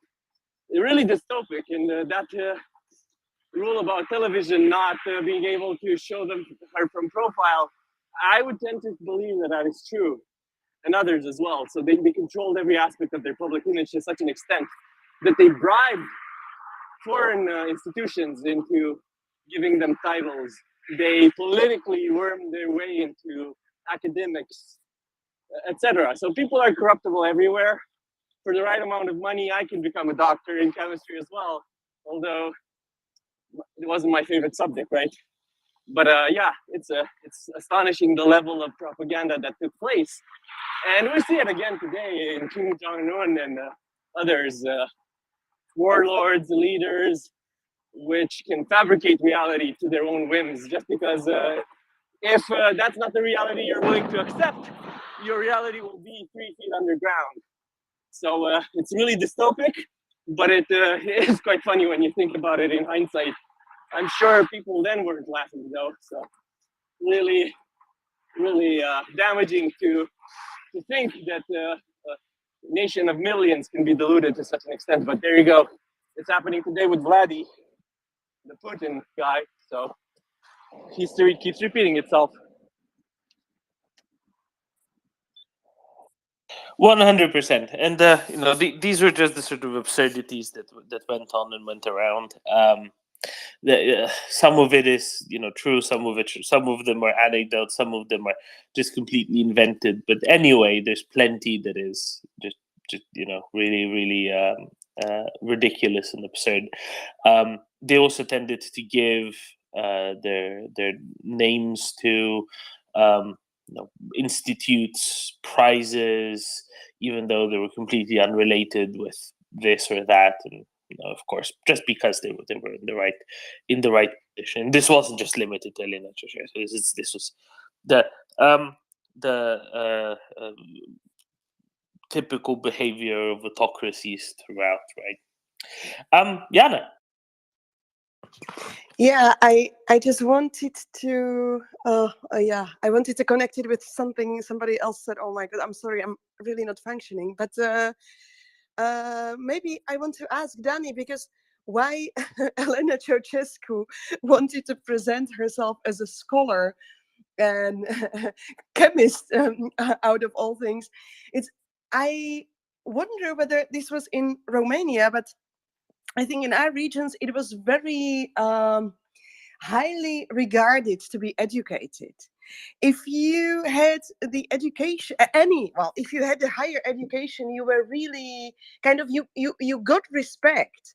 My grandma was, she was very educated, and like, you can't believe how people treated her differently than other people, and I think we still see a little bit of remnants of it today. Like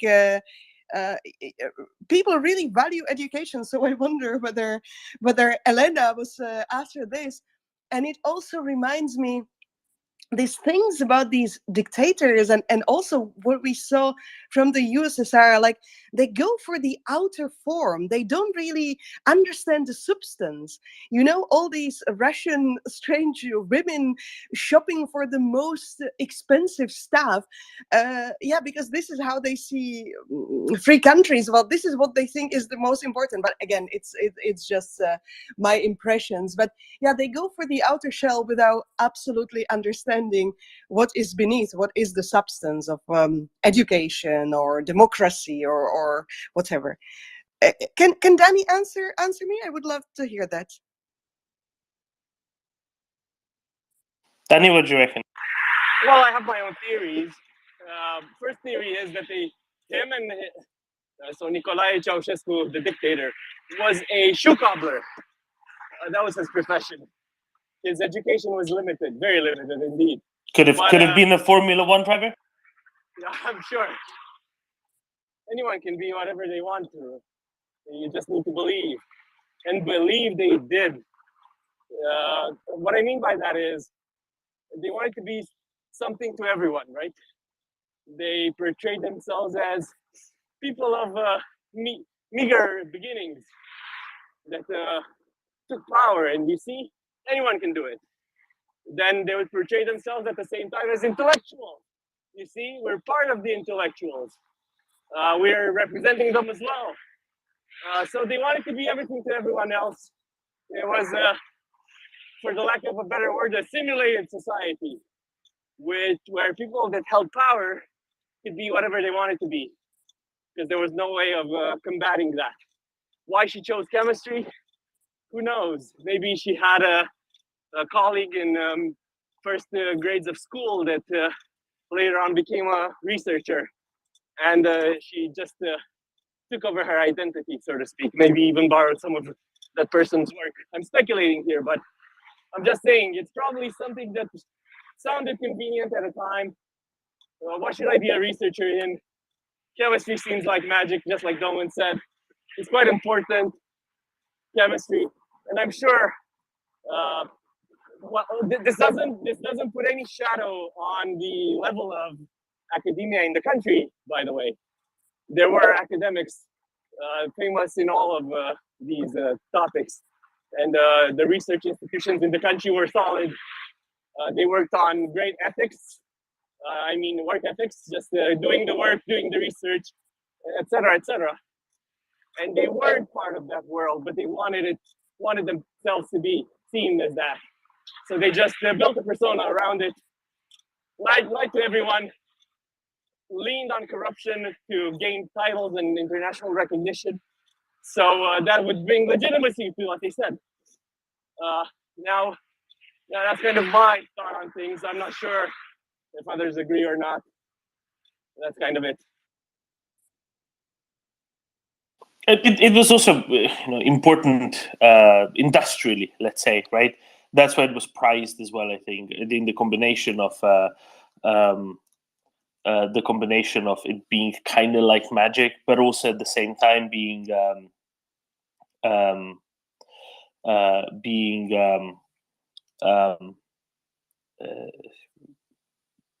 industrially really important and really relevant, while being maybe also a little bit more of a, let's say, acceptable for women in a sense, right? As opposed to, say, metallurgy, right? That was kind of in the male domain to a greater degree. That maybe helped along to that decision as well. But if you think of sort of basic research and other things, it just doesn't look as cool. It doesn't look as interesting. It looks the utility of it isn't so clear from almost a propaganda marketing perspective to people, right? And I think the kind of magic bit of it is, I think, pretty important here as well, because when the vast majority of the population will have no idea, it's easier to present yourself as one doing something along those lines, right? I think that's a helpful component of it. But a lot of it is about acceptance, as you say. In different places, these new elites in different places in Europe came through different ways, different manners, different methods. In some cases, they were kind of imported straight from the old communists that were in the Soviet Union throughout. In some places, they kind of rose through the ranks of the, let's call it, partisan resistance movements, right? And it really depended on how the so-called elite was being structured.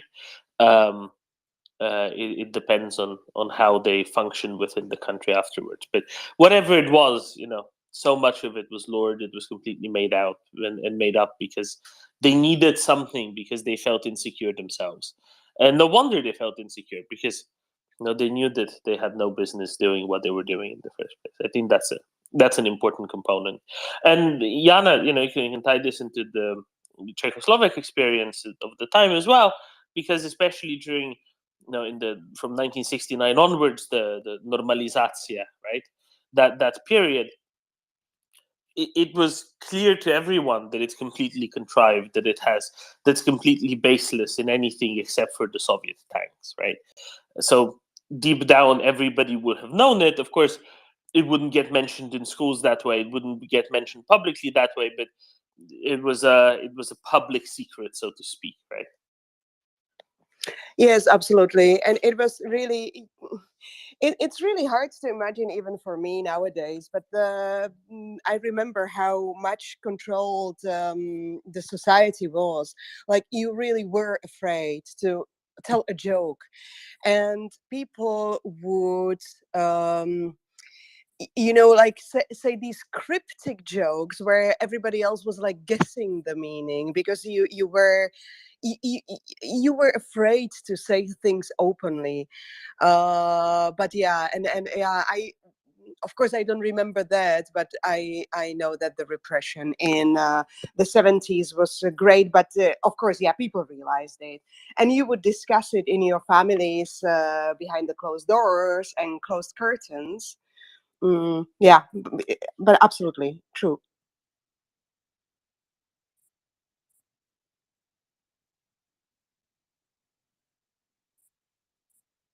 Exactly, and I think that's where it's in a way you can say, well, somehow this is what how Russia's constructed nowadays, but I don't even think it is, in a way. Dobbin, you're roboting a bit. He ate it kind of hook, line, and sinker, and I think that's a big difference. Some societies were a lot healthier going into the occupation, going into being run from abroad effectively, right? Like Czechoslovakia, for example, because during the interbellum it was already a fully developed society, especially in Bohemian Moravia. A little bit less in Slovakia for historical reasons, but still, nevertheless, right? It was a developed, functional society. Russia never had that. It never had anything remotely healthy to build on. So, of course, it didn't work since then either, because they didn't try, they didn't consider it important, and then what? You end up with what you see now, right, Jana? Yes, absolutely, absolutely. And we really had like things to remember. Like, we always during communism would talk about this first republic that was actually democratic, and again it was mostly behind the closed doors. And we did have some citizen resistance, for example, quite famous, probably not in other countries, but quite famous was, we called it Chart 77, which was indeed in the 70s. That was like a document signed about they were criticizing the ruling, how to say it, that they were criticizing the government, and criticizing that the human and citizen rights were not kept. Yeah, so that was what was known about it. Like, the signatures, the people who signed it were mostly anonymous, but we know that Václav Havel, who was one of our most famous politicians was part of that. Yeah, so that is, as you said, Domen, we really had something to remember and to build on. And you're right. And even I remember, like, there are such little tidbits from my childhood that this horrendous war got me remember. I remember when I was little, somebody told me, you know, in Russia, for generations, for hundreds of years, they never had a chance to develop a moral compass, moral feeling. And I just remembered it because, yeah, that's exactly what we keep discussing here. Like, they never had the ownership, there was the serfdom, there was the Tsar. And it's, yeah, it's a huge difference from the countries, history of which was kind of based on trying to establish some human rights or some humanistic values, I guess. Yeah, 100%. And this is part of why it keeps being continued. In the far eastern reach of Europe, because they never broke out of it. They never bothered to. That's a part of it. But they never had the very easy, obvious way to do it in the first place. It's not an excusing it; it's explaining it why it's still here, because it is so very difficult to understand in today's, for many people, like Marcus and Lansham were saying earlier, in today's kind of globalized world, the assumption was, oh, and everybody kind of operates on the same assumptions. Well, no. Actually, they're very, very different. Lunchtime, go for it.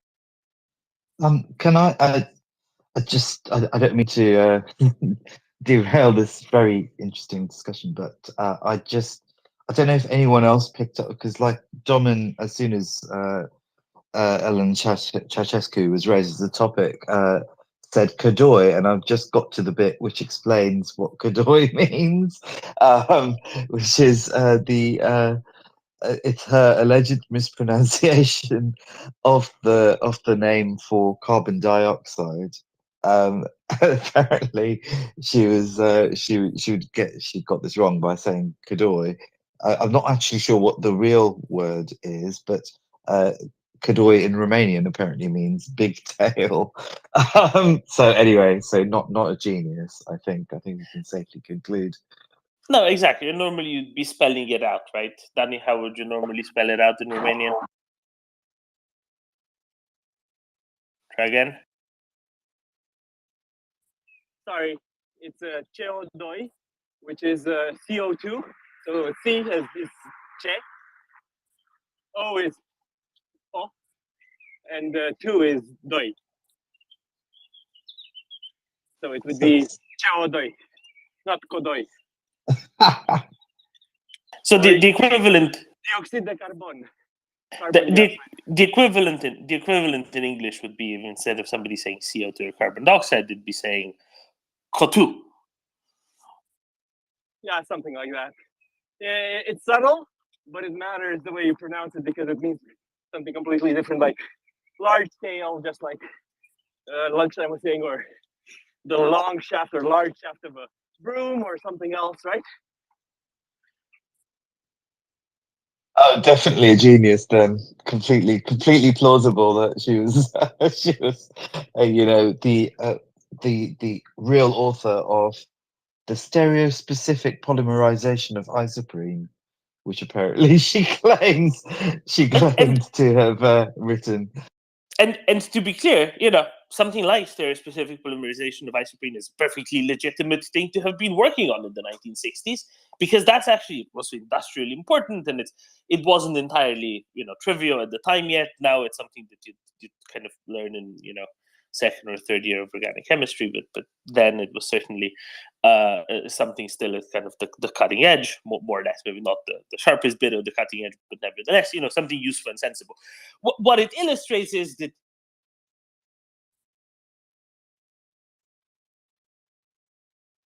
We've lost you, Domin. School, and her making that mistake, it'd be like, yeah, okay, she doesn't know anything, but she's also not pretending to. Whereas what this says is the thing that she's pretending to be, she ain't. Nefo Devo, why are you still awake? Yeah, that's a good question.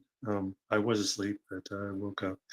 I still have a bit of the fever I had, so it's hard to sleep. But I'm listening here, and I was just reminded of this discussion reminds me of when Mr. Trump said that the Bible was his favorite book, and they asked him, well, which is your favorite book in there? And he said, 2 Corinthians. You know, and anybody that has spent any time reading the Bible knows that it's 2 Corinthians, and that's how it's said. And he's 2 Corinthians, so we know immediately he's never read it. It's kind of like a test, right? Almost as a shibboleth. These little cultural things that aren't obvious any other way. It's also how you can find out in some cases. I mean, it's very similar actually to the Ukrainians using, for example, Kruzaliznytsia or a number of other word Palyanitsia as sort of shibboleths as well, because if you know, you know, and if you don't, you'll be a bit off and it will be obvious, right? And these little things kind of illustrate, are you actually what you pretend to be or not? And also on her being a chemist, in the 60s, 70s, and 80s, chemistry was a really burgeoning field, and there were quite a few famous female chemists, which there weren't that many females in other hard sciences like physics, or math, or the computers were just starting up then, electrical engineering and things. So chemistry seems a natural choice for her to make at the time. Did you know, Nick Deva? Did you know that Dorothy Hodgkin was the master's thesis supervisor of Margaret Thatcher? I did not know that, but not being European, I'm not surprised. Wait, who's Dorothy Hodgkin? She got a Nobel Prize for chemistry. Worked on a bunch of things, crystal structures, solving crystal structures, basically, of a number of things. She also helped with the DNA structure solution at some point, but also things like insulin and a bunch of other stuff. She was really big in was it X-ray crystallography? I'm pretty sure it was X-ray crystallography. Yeah. So, well, did you know, Domin, that Margaret Thatcher's first job was after leaving? Well, I can't remember if she went to Oxford or Cambridge, to be honest. But Somerville, Oxford. That's right. Okay, yeah. Oh, God, Oxford, the other place. But anyway, she her first job, if memory serves, was to find ever more innovative ways of whipping more air into ice cream, which is a nice analogy for her political career. Sure, but I mean, this is something that's really useful in itself as a chemical research, right? Emulsifiers are a thing; they matter. Food chemistry without emulsifiers doesn't really work. So yes, yeah. But I'm referring to the fact that her first job was effectively diluting something to get a bit more money out of it, which is it's just a texture thing, it's in itself interesting. Anyway, and the stability thing, right? You don't want the it's separating in the container. So do you think Ceausescu's fascination with chemistry, like you were just talking about, like Nafo Dave was talking about prominent female chemists. So this is like a template set by Marie Curie, I guess. So that's probably what it was. She had like some sort of she idolized Marie Curie and thought, well, I'll just cheat my way to becoming the next Marie Curie, and that's just fine. I wouldn't be sure that she was aware of Marie Curie. I think it was just a much more local sort of phenomenon. Again, it was a really big thing. It was really important industrially. There was a lot of relatively low hanging fruit still, and there was just so much work done in it on both sides of the Iron Curtain, because it was something really useful that could really change industrial efficiency. So I'm just waiting it always for was a big deal. I'm just waiting for Rishi Sunak to claim he invented the washing machine or something. Look, he'd be really popular among the Russians if he did. I'll tell you that much. Meng. Yeah, thanks, Devin. No, I wasn't aware that you had to actually write a dissertation to get a master's at Oxford. I thought you just had to pay a shilling or something and they gave it to you. Devin, perhaps you can fill us in on that. And then separately, I was fortunate never to have met Elena Ceausescu, because she wouldn't have got my joke about how the world is being polluted by enormous amounts of hydrogen dioxide, and that we must do something about it. It's the single most pressing issue of our time. Yeah, in some places, it's so pressing, it's literally reaching, 1,000+ bar. Anyway, don't you mean Hodoi rather than hydrogen dioxide?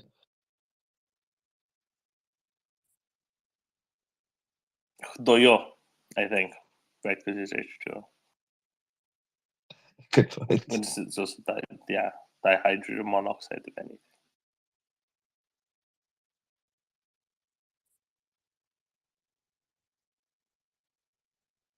Either way, it's amusing.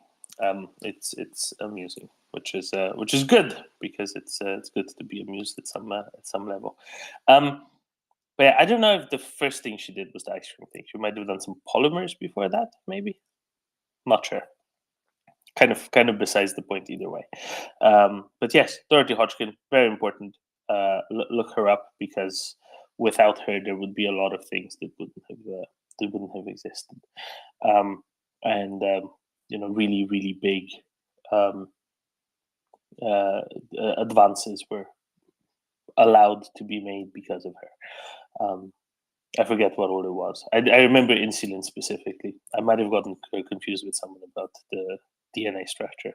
Not sure at this point, but definitely insulin. Definitely a couple of other sort of protein adjacent compounds. Devo, you're more in this, I think. Yeah. So for the DNA crystallography, that was Rosalind Franklin. That's where I got her. Yeah. Should have gotten the Nobel Prize for that, but was left out for many misogynistic reasons.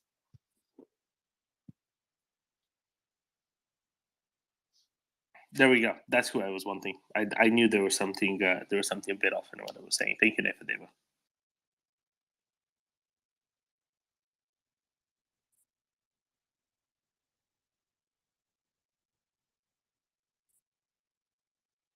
All right, where were we? Marcus, is the thing still burning in Sevastopol? Do we know? I know that somebody phrased it really well. They didn't say the head of the Temporary Occupation Authority, but instead called him the temporarily still alive head of Occupation Authority, which I think was, I don't know, ominous, notable. Allegedly, Russians fleeing Crimea on mass, at least relative mass.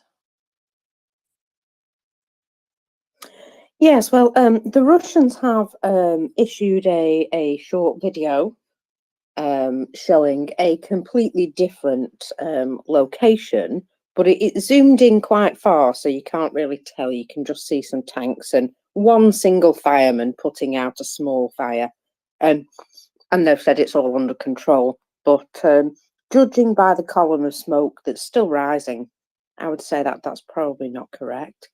Yeah, that there's even interesting and new colours arrived now.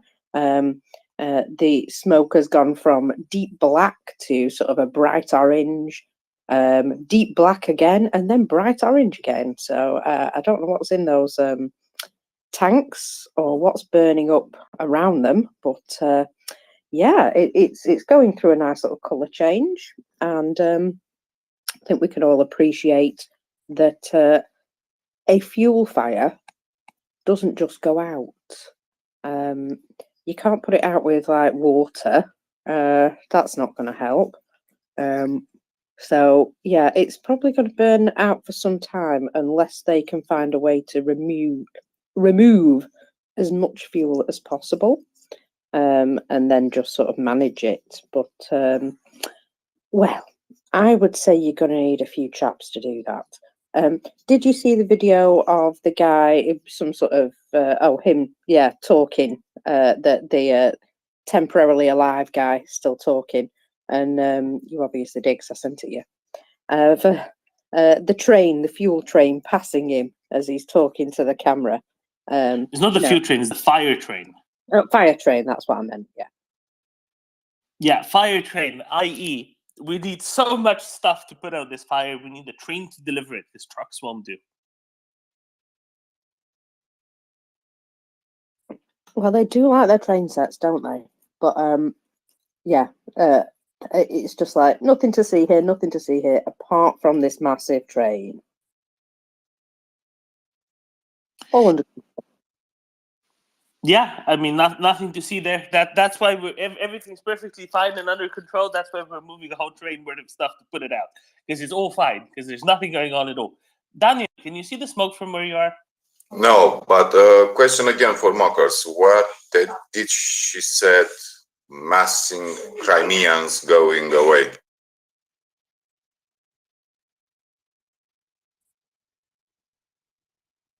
What's that about Crimeans fleeing?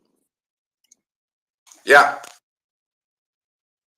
I didn't see anywhere this rumor. Yeah, well, the thing is, we've seen a picture of a big queue of cars at the Crimean Bridge, but to be fair, that's like that on a daily basis, I believe. So we would only really know if we saw it being backed up by miles. Because, the traffic doesn't move very freely across that bridge since it went boom. And so I don't know for sure on that, but I would imagine there's certainly a lot of nervous people. I mean, you can't really miss a massive column of smoke hanging literally above your head. So it's certainly going to make people nervous. I agree with that, but compared with last year, when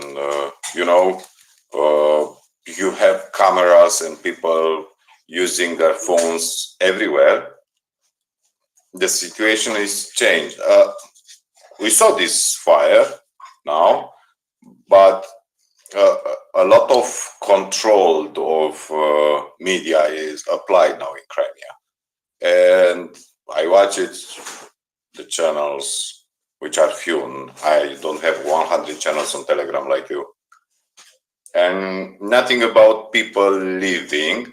I saw the reassuring from the mayor and governor, but just that.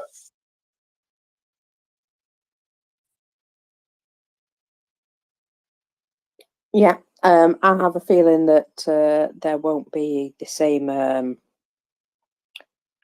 scramble, as it were, as there was last year, mainly because that road is quite highly controlled now. I think it's another thing. I read something about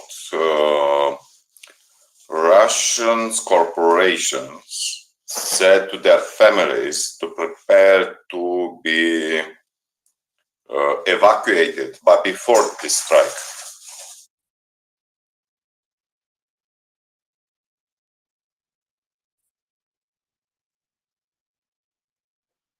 Well, I would imagine if people are going to be wanting to get out now, they'll be doing it a bit more surreptitiously.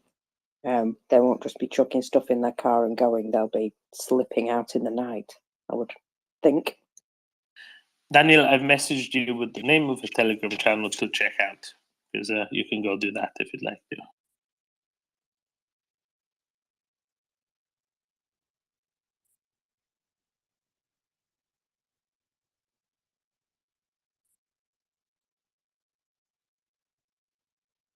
Either way, there's no problem whatsoever. That's why there's smoke all over the south of Crimea, because there's nothing going on at all. Situation perfectly normal. Don't worry.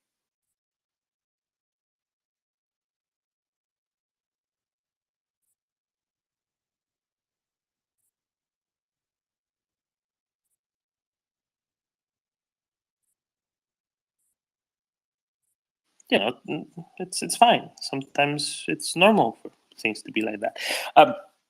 By the way, today is the 105th anniversary, since you're talking Sevastopol, 105th anniversary of Ukrainian flags flying over the ships of the Black Sea Fleet. Because on this day in 1918, the Free Ukrainian state took over Sevastopol, control of Sevastopol, as well as all of the Black Sea Fleet. So if anybody tells you the Black Sea Fleet was always Russian in Sevastopol, I can tell them that's not true. Daniel? I watch the picture, looks authentic. But I think it's more interesting is just one direction, only one. Weird. I expect to have both parts of the axis to be open, so you can just run, but nobody coming. You read the statement of the Minister of Tourism in Crimea saying we are ready to open the season, we are prepared. No, I didn't. That'll be one interesting season. Yeah, they put it in this morning, which for me was, look, guy, you have a huge pile of smoke in your front, and you invite people from Novorossiysk to make on the beach, because less than 500 meters from this cap of small peninsula, which is burning, there are 2 private beaches and a lot of yachts. And by expecting them to say, look, guys, it is time to take your yachts and put them in secure area, because we don't contain the fire. It's almost impossible to extinguish. If I remember well, Americans used Kuwait explosives to stop the oil fires.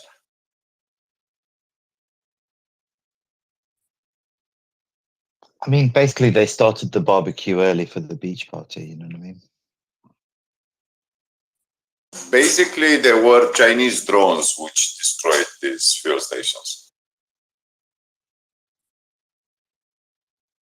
Well, you know what they say: don't buy anything made in China. Oh yes, they said they are made in China. They are 80 kilograms of weight, have 20 to 25 kilograms of deliverance. They are made it from carbon fiber and cost $10,000-15,000. They said they shot down 4. I saw an image of 1.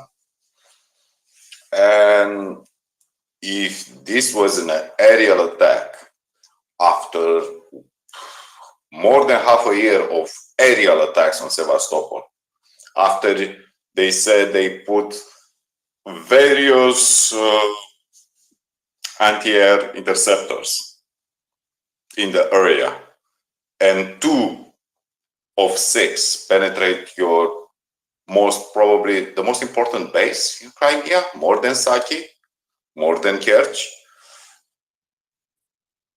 because they said that because it's in the fiber carbon and fly with 150 kilometers per hour, they are hard to be detected and hard to be intercepted.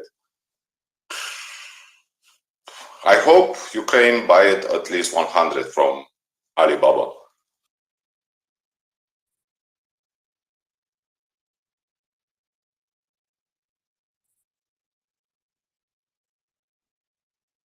If only. If only. Ivana, good afternoon.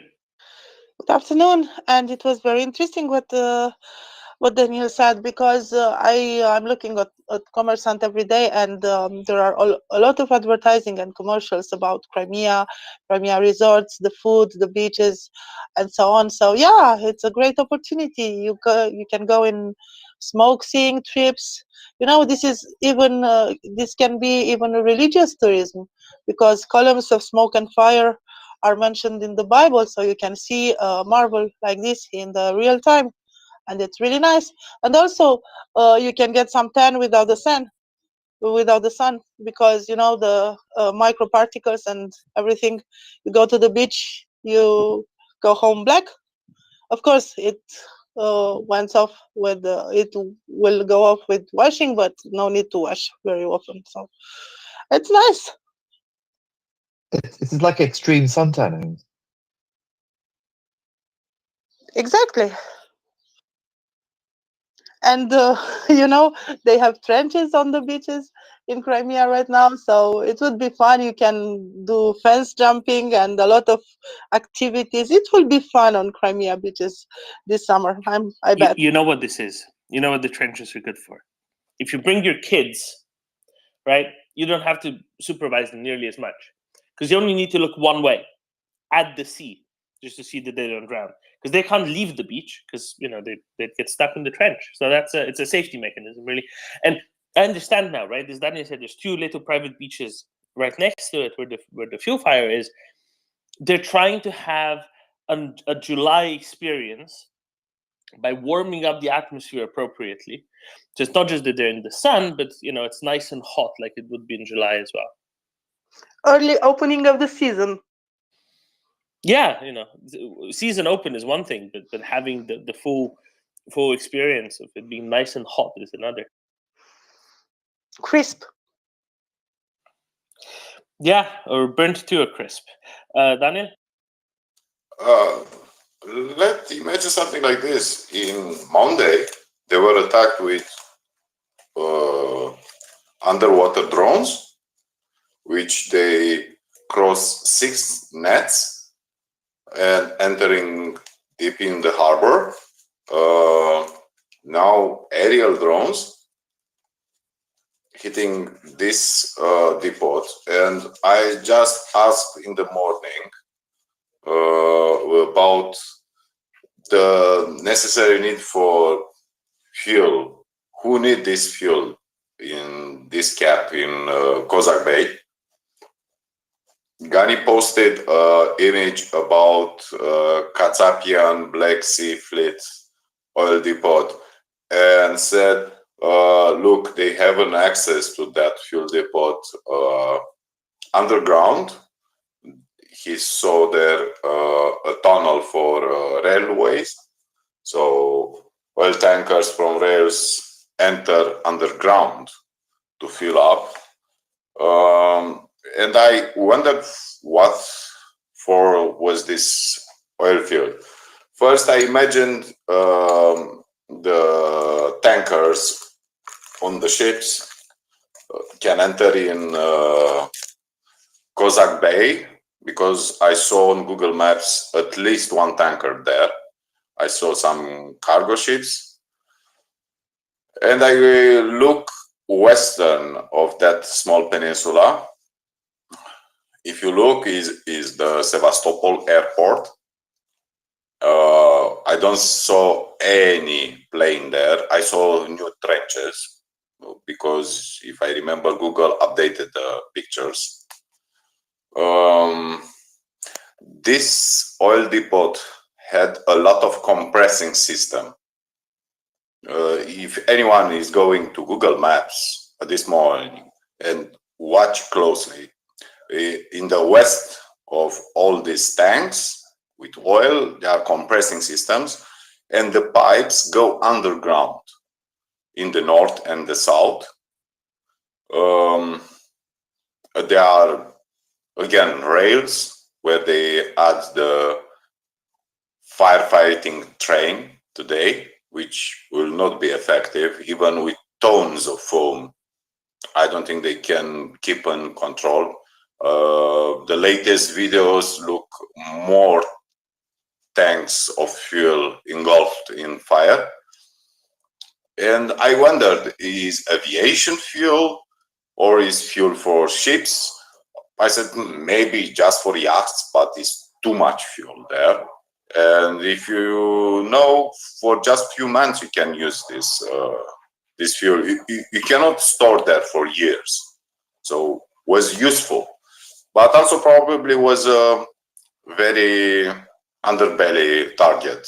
Is outside, almost extremity of the Gulf, Yeah, probably they didn't have their defense, but the high rises, you see, the blocks, they look very much like garrison for soldiers, officers. It's looking like is tourist area, is a park there, but also old garrison, Soviet type garrison for soldiers. I don't know if now is still for soldiers, probably veterans.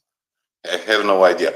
I would like to hear someone who was in Sevastopol and explain to us on that map how much is military installation, how much is accessible by civilians, things like that.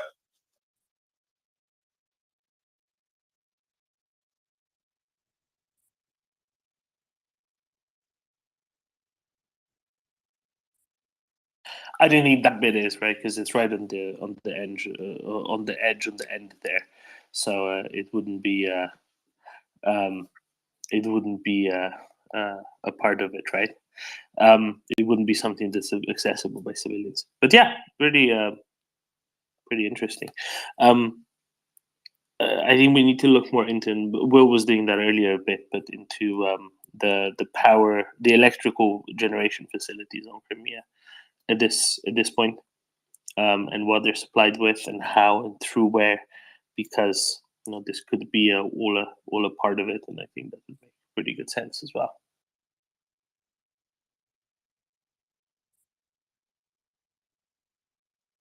Daniel? You know what I read on Telegram half an hour ago? The warning of the Russians, the main attack of Ukraine will be at Mariupol. And if you can make the connections, it's something like they will want to get Mariupol. We just moved some military assets 1 or 2 days ago in Mariupol. Was a convoy recorded with 12 trucks and some flatbeds and some BTRs going back from the west to the east. So I think they will watch less to Melitopol and more to Mariupol, scared being Ukrainians will take Mariupol and cut everybody western of that and then can hit Kerch and Crimea. But still, explain to me this, Domen. How you buy Shaheds from Iran and pay heavily with cash and military assets, and Ukraine buy drones from China with money, let's say shell companies? It's weird, right?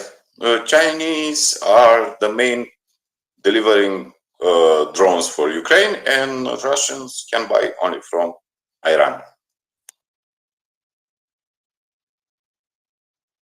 I think that's a good question. I don't know. Frankly, I have no idea. But I would suggest one thing that has to do something with it is Russia might have things to trade with Iran and doesn't have the money to buy stuff off of China. Why Raiffeisen cannot change your rubles to dollars to buy from China? Raiffeisen is working well in Russia. Yeah, something like that. You're limited in what you can offer China, and I think that's really the problem there. That's what they're missing. I will get you some news about Austrian business in Romania. OMV lost 20% of their sales in Romania. How's Neptune Deep going? Our onshore platform. Offshore, yeah. The ones that OMV was supposed to be dealing with, but isn't. The Austrian business is just in minority, is associated with Romanian gas national company. So will not be easy for them. They were pressed very hard and they say cannot do investments because corruption, and we don't want to give them another 1.5 billion or something like that. And The talks are something like, you can go, we can extract the gas. And probably already they reoriented again to Americans.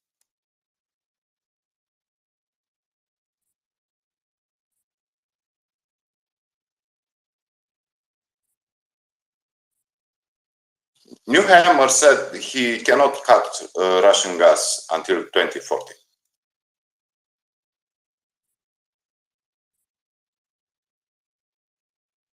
Wait, really? So it's not just Orban? No, Austrians also, they said they need Russian gas and they will not cut this, even if Europe press for Green Europe.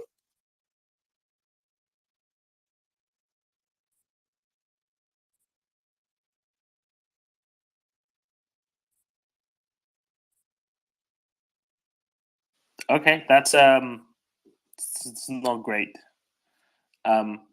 But you know, these are, do you know what this is a perfect illustration of? It's a perfect illustration of, yes, but if you really want to, try, you can actually do it. It's only it's illustrating unwillingness, not actual inability, right, Daniel? Not so fast. Yesterday I talked again with my mother, which works there in Austria. And she again asked me, they really want to exit European Union? And I asked her, why, where did you hear this? And in fact, she told me at television, at national television, they don't talk about exiting European Union, but Schengen, which is, I don't know, suspended Schengen in Austria for 7-8 years now. So they want to get out of Schengen. It is public discussion on national television. Yeah, so what's happening with Schengen is Austria has been suspending Schengen in sort of 6 month increments since I think 2015, yeah. And the countries around it, like Slovenia, for example, are really fed up with this. So I think Slovenia is now imposing a suspended Schengen on the Austrian border themselves to kind of as payback. But on a serious point, they've been complaining about this, and they've been saying, look, if you don't want to be in Schengen, just quit Schengen. Stop pretending, right? Because they kind of want to have it, but don't want to have it at the same time. It's not about leaving the EU, but it's a way to get them to be serious about what they want to do with Schengen. By the way, I checked. Austria's consumption of natural gas is about 1/11 as much as Germany, about 9% as much as Germany before 2022, right? So I really think it's something that, yeah, of course they could replace it. Of course this could be substituted out, right? Before, what did you say, 2030 or 2040?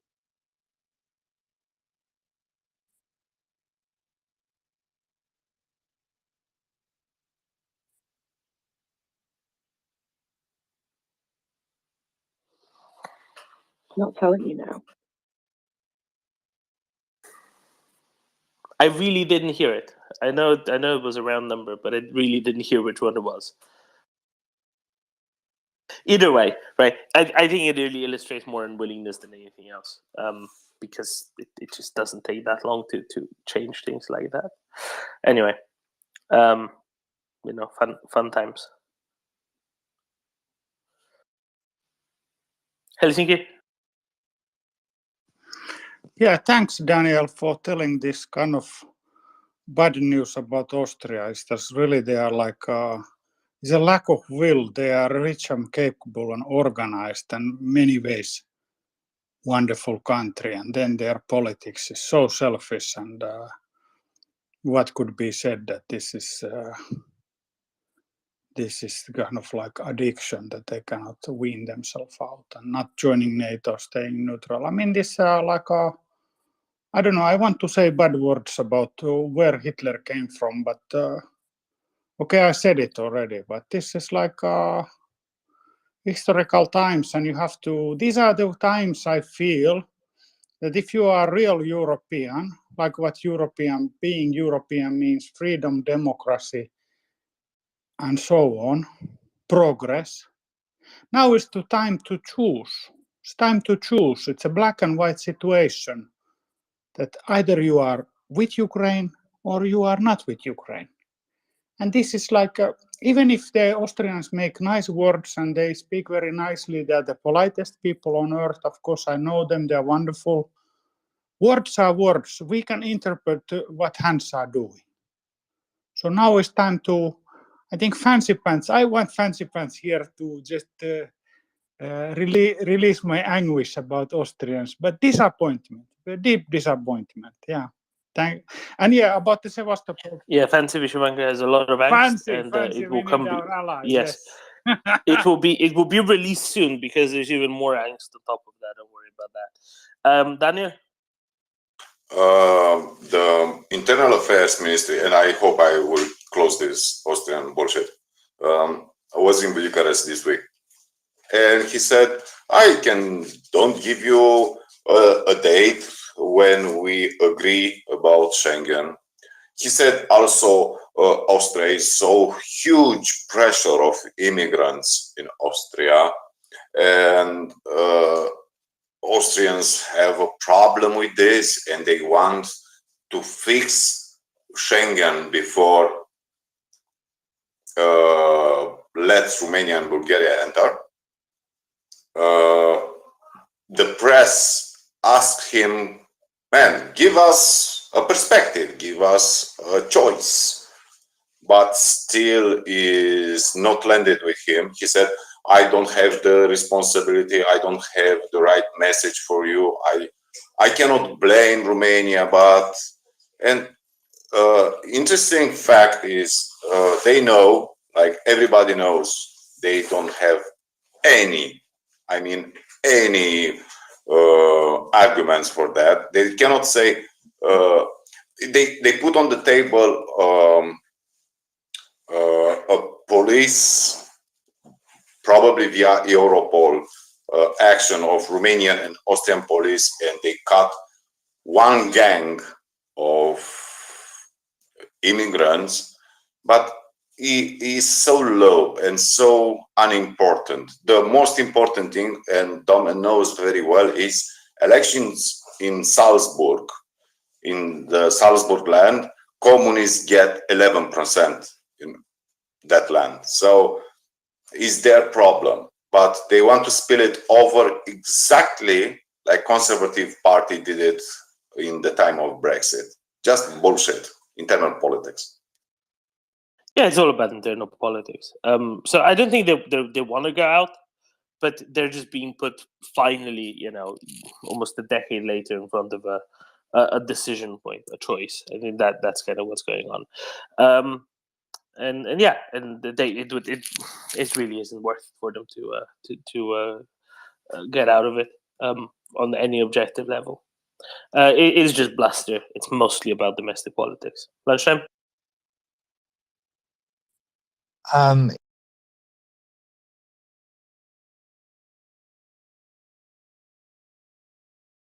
It's a subject slightly moved on, but just to say, it's a subject slightly moved on, but just to say, I think Austria really.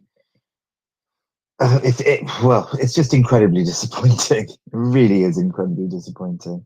And as Helsinki fella sort of alluded to, you would think that the Germany and Austria, you would expect them to really be on the right side in this, and the fact that it hasn't happened it certainly made me wonder, made me question the story we'd been told of these countries coming to terms with their recent past and having rediscovered a sort of moral center. Yeah, it's a shame Fancy Pants isn't up here really, because I think he really serves it up rather well when it comes to Austrian matters. Yeah. Yeah, I'm getting here on at some point. I just don't know when today yet, but we're definitely diving deep into some of the nonsense that ÖRF has been spouting yesterday as well. Daniel? I'm here to defend Germany. So That's fine. It's Austria we're after. okay, I hear lunchtime turning Austria and Germany. No. Germany in this morning announced they deliver another 8 Panzer Haubitze 2000. Germany, last 3 months, they deliver heavy to Ukraine. They help heavy. They changed their mind totally. For me, what they did past 3 months, Germany earned my respect. Better later than never, but they act reasonably in their resources, their money. They act very, very, very well. I cannot criticize Germany. Sorry. For me, Germany is a good acting for European leader. And thank you, Germany. Okay, well, I mean, I can't say the same, unfortunately, because I think the 3 countries that I've particularly feel, I don't know, particularly aggrieved by are Switzerland, Germany, and Austria. And yes, perhaps that is the case. Perhaps the tide has turned in Germany, but we're a year into this now, and it would have meant a lot more if that if that had happened early on. A lot of deaths would have been prevented and a lot of brutality avoided. On a serious point, that Daniel, I think, is right. Has it gone as far as it could have, should have? No. The Leopards, things really have changed in Germany. It's almost like pressure rolled off of their shoulders, and things just kind of went in from moral questions and what should we do, what shouldn't we do, to just doing stuff. When it moves from politics to administration, things tend to go better when Germany is concerned. Political questions are complicated, they're hard, they require things to be done or thought. At this point, it's not about political questions anymore. It's just about execution. It's going better because of that. I'm very happy about the extra 8 Panzer Haubitze 5000. That's actually really useful. So basically, what the press release said was something along the lines of, because Panzer Haubitze take quite a bit of maintenance to function. Because when they are in theater, Ukrainians just use them so much because they're such good pieces of equipment. But that means they need to be taken out for maintenance more often, and maintenance is kind of complicated because this isn't this isn't a Lada or a Yugo. This is a Mercedes, so it takes more effort to maintain it right.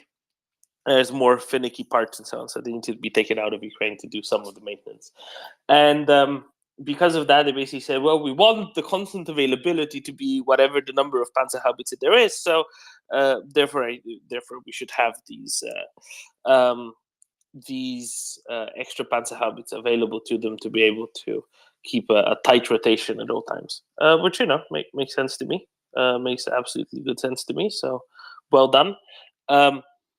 Could it be more? Yeah, it can always be more. I'm particularly curious to see what happens with those artillery shells. So, Frankfurter Allgemeine Zeitung yesterday was reporting that while the 1 billion euros that the EU defense agency, EU countries have been kind of pushing forward as their solution, part of the solution to the artillery shell shortage in Ukraine.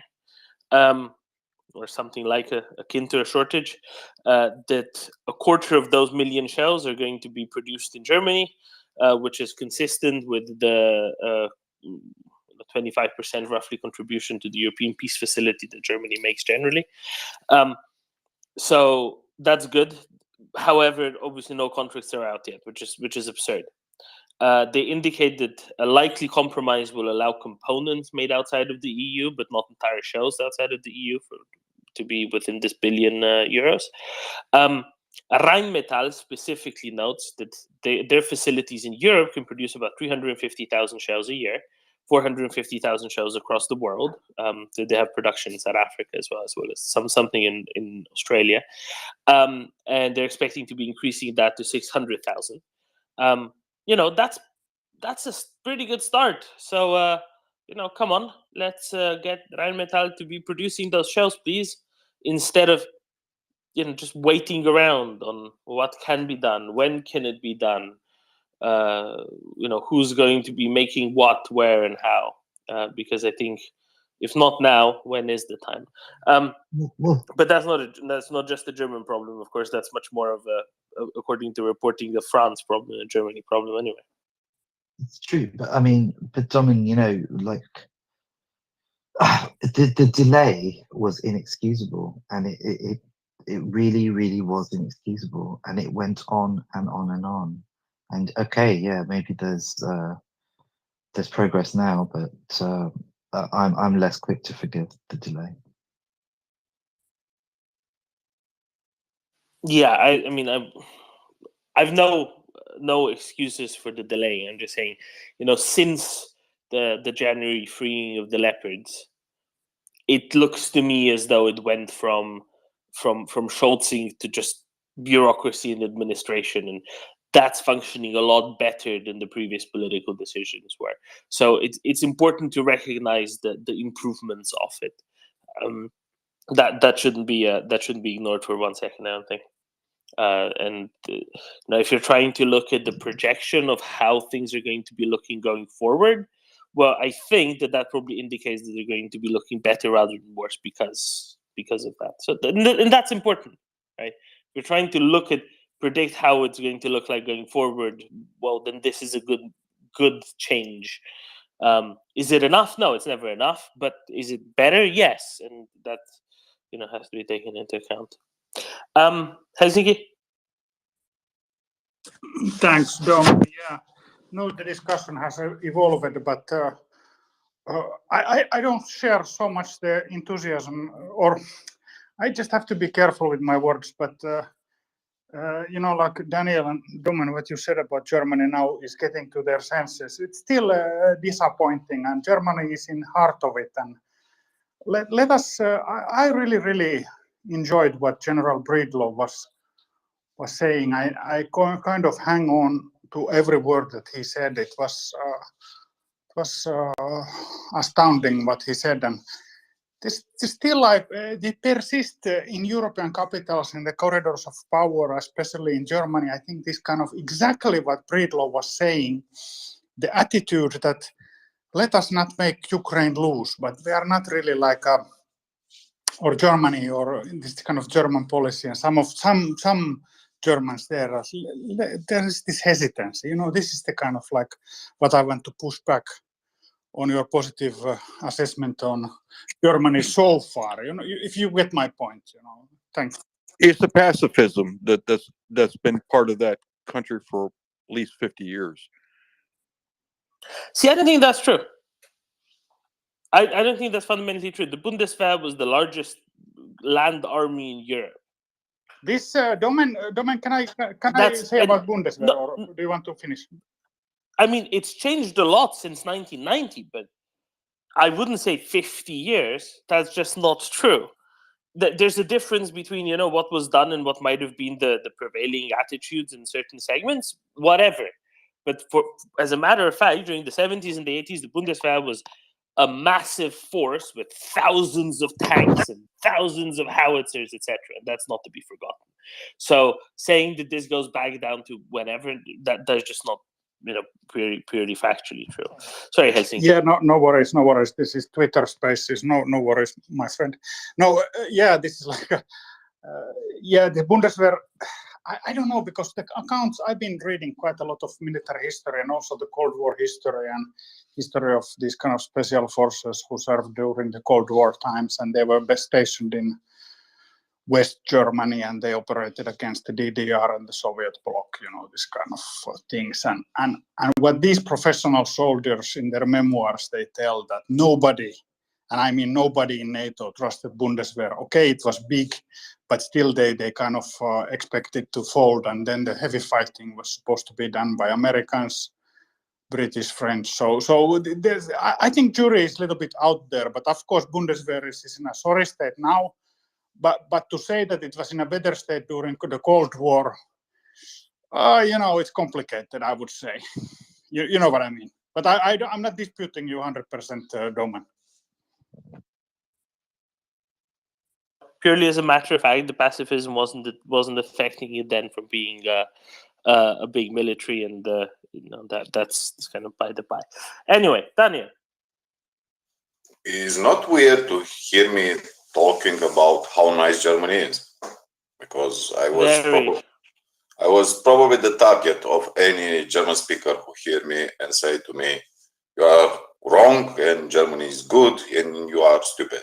So I will defend again Germany, and I will say something like this: look off, because they are transparent, they are democracy. They put any numbers publicly. Then at this moment, Germany is just behind United States of help for Ukraine. And if you don't understand how much is it is a lot. And even for the French, everybody, and especially Axel, will beat the French like any Brit will do. And I understand what, but also French is not a quantity army, is a quality army. They go to, similar somehow with Pentagon, superior technology, not huge numbers of shells, because they are right. Look, from Severodonetsk until now at Russians, they use quantity against quality, and they lose. I loved General Breedlove. I listened to him. He's clearly a Republican, clearly has his opinion about administration, and I like him. I don't have something like I love Democrats or Republicans. I love General Breedlove discourse and points of view, and very close to mine, because politics or any other ideological choices are irrelevant, at least at this moment in Ukraine war. But I want to tell you something which I fear is a recurring topic about,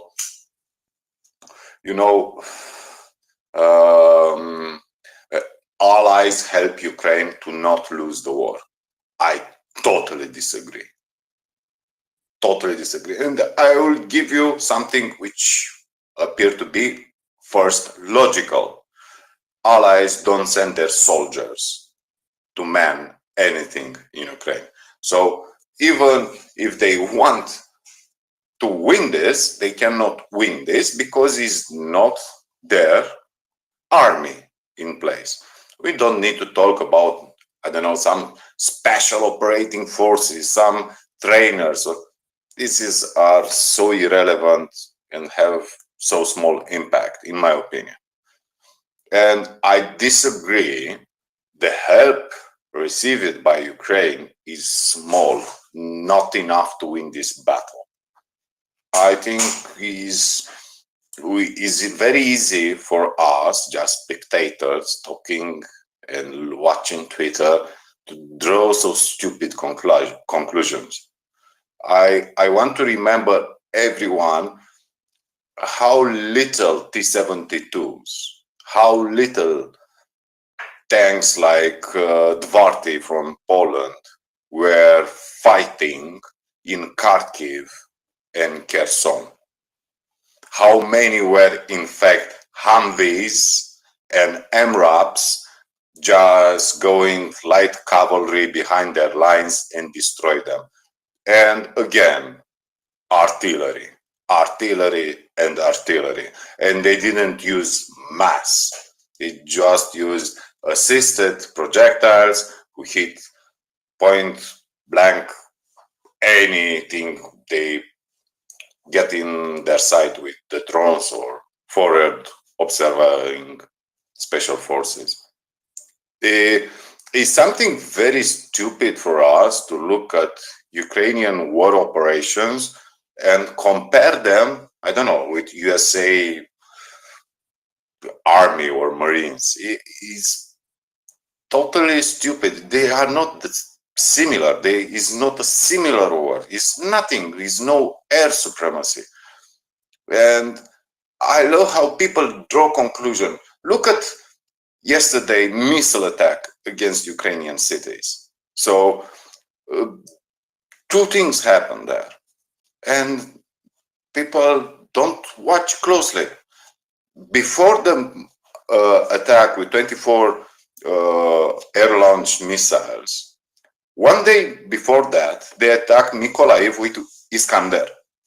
Iskander bombs and some Shaheds. And they call it how they destroyed the concentration of troops, officers of Ukraine in Mykolaiv. In fact, again, they hit a residential area. But this attack in Mykolaiv 48 hours ago was a testing if they combine a package, you know, ballistic missile, cruise missile, and Shaheds, if they can penetrate the air defenses. And 24 hours later, they make another attack at night to kill and terrorize the people. And people go to YouTube, watch Perun, and they didn't keep in mind what he always repeat. The attacks on the cities are not just for terrorize or destruction of energy infrastructures. In fact, the most logical conclusion is to make Ukrainians not deploy their NASAMS on the front, to deploy a defense air umbrella for their armored forces and keep them at bay in big cities to defend the civilians. It is a very hard choice which army need to do. And yesterday, I bet this is it, was a decision of Russia to make the counteroffensive of Ukrainians in where they choose to attack, Melitopol, Mariupol, Svatove, where they choose, just attacking cities. So you don't redeploy these big systems like NASAM. I don't imagine Patriots will be another place than Kiev and Kharkiv for Odessa. But the NASAM, SAMTs, IRST, which are extremely important because when you start going, you need to concentrate your troops. So you need to cover them against aviation. And I think for that, they attack the cities, to get time before Ukrainian army attack. Sorry for my long rant. No, 100%, and this is important to understand. Let's tie in one more thing here, right? It's not just that they're hitting cities because that's the only thing that they can, because they're trying to keep NASAMS, for example, away from the front lines. They're also doing that. Why? Because that's the thing that they know how to find. Let's not forget that as well. They're hitting cities because they have the intelligence on where the cities are. They don't actually know where the other stuff is, right? If they did, they'd hit actual military installations in the back. If they knew where Ukrainian accumulations of forces, personnel, material, whatever was, they would actually be hitting that. But they have no clue.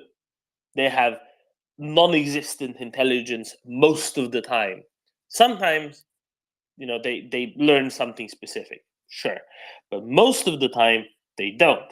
Most of the time they don't know where those actual targets, so to speak, are. And they hit cities because they know where the cities are. They know where big apartment blocks are in cities.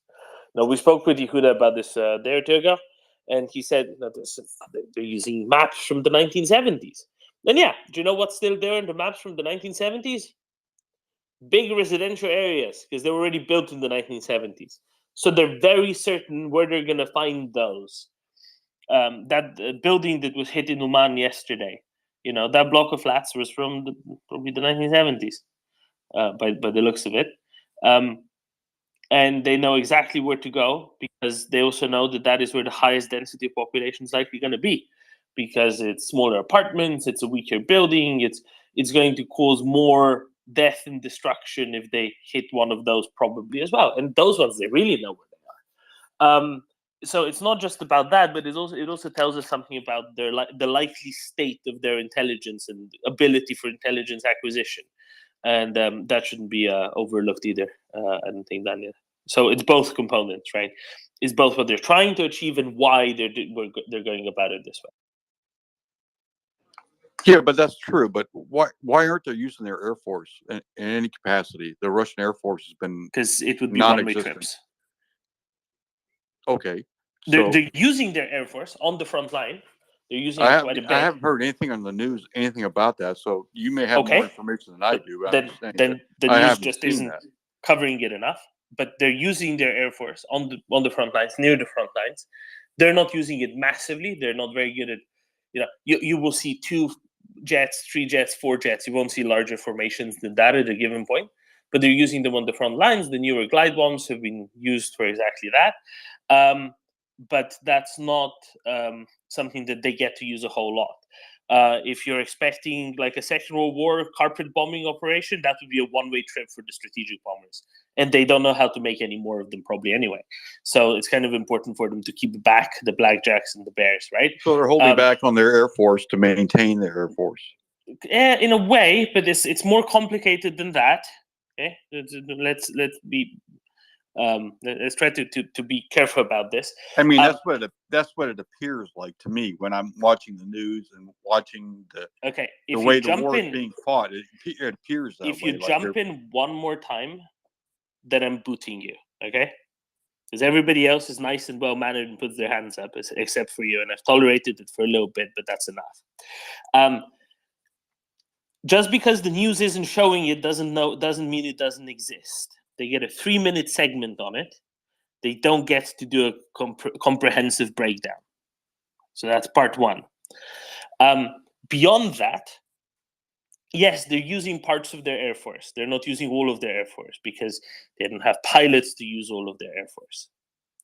And if they were to use their Air Force in some of the ways, the Vatniks on the internet are trying to persuade the world that they want to use their Air Force, they'd all get shot down because you can't do strategic bombardment of Ukrainian cities far from the front lines with, large formation of large, slow-moving bombers without getting all of them shot down with NASAMS at this point.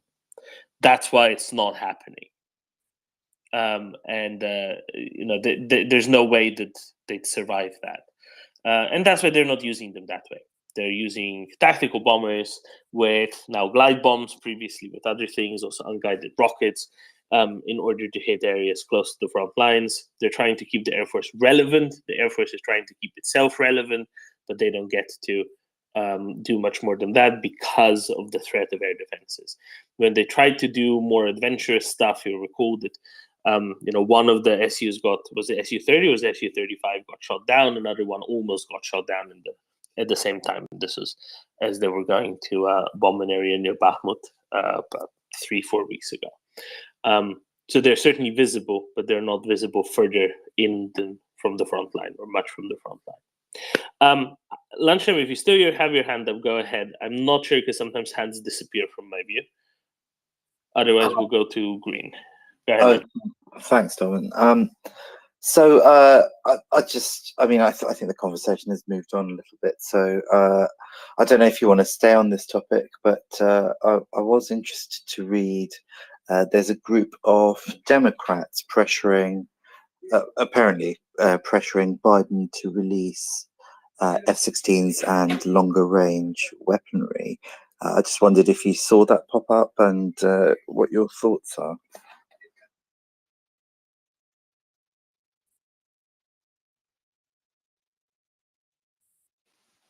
Oh, it's all gone very quiet. Can you send me the link to that, please? Yeah, we'll do. Thank you very much. I'll have a look into it more. I didn't see a specific about a group of Democrats. I've seen a bipartisan group trying to do the same, but could be the same thing, could be a separate effort. Either way, big fan of that. Greenwich Cherry.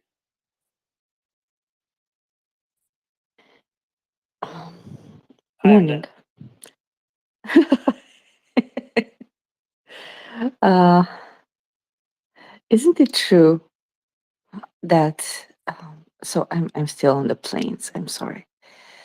Isn't it true that they don't have enough um, pilots, trained pilots to do that? Like when you want to carpet bomb a city, you really need pilots and planes. Like not 3 of them, you need big formations. And they don't have enough pilots to actually do that. Like isn't that true? I thought that was one. So a pilot isn't a pilot isn't a pilot, right? If you think of a commercial operation, somebody flying an ATR 72 is qualified differently from the guy flying the Airbus A320 is qualified differently from the guy flying the Boeing 747. Here, the differences are even a bit bigger. They have enough pilots to operate, a fleet of blackjacks or bear bombers at the same time, the big strategic bombers. We know that because we've seen them lift, 24 of them up in the air all at the same time to do cruise missile strikes on Ukrainian cities. The thing is, those guys would be going one way if they tried to do a bombing of Kyiv from above. They wouldn't get there. They would get shot down because that is what NASAMS can do very easily, not to mention now Patriot batteries and Iris-T batteries and whatever else it is. They would be the easiest targets possible. They don't fly that high up. They fly high up, but not that high up. And they would be losing that capability altogether. I'm not sure they know how to make any more of them. The tooling for that is many decades old. The people who made the previous ones have all retired. You can't actually replace them like for like. They need to basically start making something like this from scratch again, and that's really difficult. So then, yeah, on the pilot front, they never had as many pilots as they had planes. They never had the capability to fly as many things as they had for decades now. The pilots that they had were undertrained. Again, a pilot isn't a pilot isn't a pilot. Just because you know how to operate something doesn't mean that you have that you're actually good at it necessarily. And with fighter jets especially, that's kind of important. Daniel, your hand shot up immediately as Anda asked that. Well, one thing, the missile with the date of 2023 is confirmed? I don't know.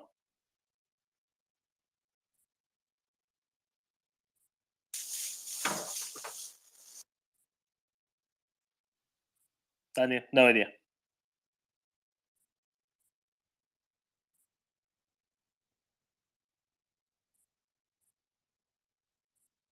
Don't know if it just added lost sound or no. Okay. Anda? One more question, and I promise I'm done. So, actually, probably not, but probably I'm not done. But you know me. Anyway, so regarding the production of new planes, I think employing prisoners, underqualified prisoners, is not the way. And I think this is one of the reasons they are not producing more or on a faster. I don't think they actually have enough people and spare parts to repair their planes, right? Like when they started this invasion, they claimed they had 3,000 or something planes all over, and Ukraine had, I don't know, 150, something like that. Again, let's be very clear about this. A plane isn't a plane isn't a plane. Yes, Different types of planes. I know. But when you do a comparison, even if you put them all together, right? From thousands to hundreds, the difference is big. So they should have had a sort of a upper hand, and they didn't. right? That was my point. Like they claimed they are so good and powerful and skilled, but they actually didn't prove that in many ways, and in aviation that was kind of not seen, right? Not there. Like Ukraine is not able to. They from the start, Ukraine didn't had enough planes. They had enough pilots, but not enough planes. I'm talking strictly about fighter planes, but for Russia, it wasn't the same thing. But they still didn't prove anything. Like everything, it's on paper. Everything, it's on in theory, just like the army. In theory, they should have, and then you can put everything you want: training, planes, equipment, tanks. But when they reached the point when they needed to show what they had, there was nothing there, or very little. Do I make sense? Yeah, 100%. From Potemkin village to Potemkin Air Force, it's so much the same, except for the battleship. That's not a submarine. No, but exactly, other than that, 100%. Ivana? Yeah, so I wanted to answer to Anda's previous question about bombing from the planes, from the Russian planes. So I still think they have pilots. I don't think this is the main problem. They can find like 20 pilots. They still have planes. The problem is an equation between the range of air defense systems and the range of the gliding bombs they have. So I did some calculations previously, and I think the maximum range of the gliding bombs is about 40 kilometers, if I'm not mistaken, maybe 50, but I doubt that. While the air defense systems really have a range of more than 100 kilometers. Well, it depends on the air defense system, of course, but the best ones, and I think that Ukrainians managed to do a layered defense and enhance the capabilities that they have. So the best ones are over 100 kilometers. So if the Russian planes will come towards Ukraine, they will be able to, the Ukrainians will be able to intercept them and down them before they will be able to launch the bombs, in theory. Maybe this can happen in some areas, for example, if they can come from the sea, from the south, but it's really difficult for them to conserve their planes if they're thinking to do that. Those bombs that they have, the big bombs, 1,000 kilograms, 1.5 tons, and even bigger, they have some gliding capabilities attached to them, but I doubt that they have the computing power, the chips, and the maneuverability that would be necessary to do really a very high precision attack. The Western gliding bombs seem to have those chips, and they can be the trajectory can be adjusted. I'm speaking about GLSDBs and other bombs. Of course, they are smaller, but they will be much more efficient. So it's not really a question of pilots or planes. It's a question of distances. So I don't think the Russians can be successful with a major attack of this type.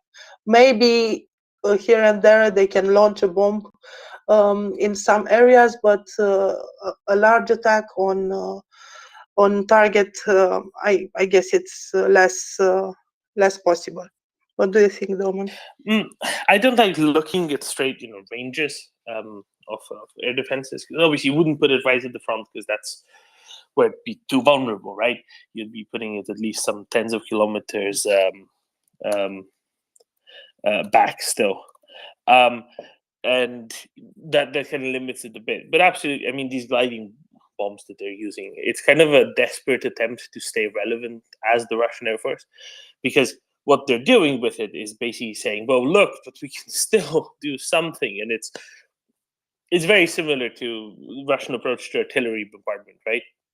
Take a grid square, hit the grid square, and these bombs do kind of the same. They'll hit roughly within 1 or 2 kilometers of a rough target. They don't really care what they're hitting. They just need to show the higher ups that they are delivering explosives to the general area of operations. That's kind of the goal of that. And I mean, in the context of that, they're succeeding, I guess, in the context of that. Angry Ants, very good morning. Good morning to you. How are you doing, Domin? Can you hear me okay? I'm doing pretty well. How are you? Oh, I'm starting a pretty long drive, so I'll be around this morning. I had a thought just for you to think about it. You know, when you think about what's going on to the Russian land force, they're getting their butts kicked, and it's going to take decades for them to repair that. Their air force has already taken a pretty good hit.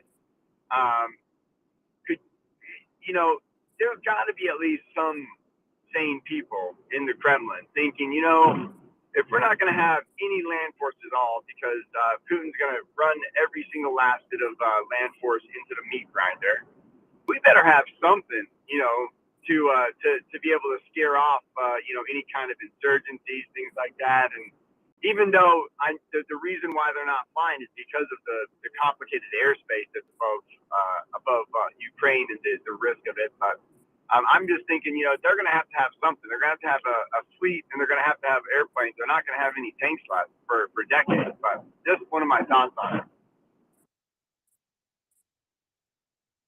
Yeah, exactly, and that's kind of what Ivana was getting at as well, right?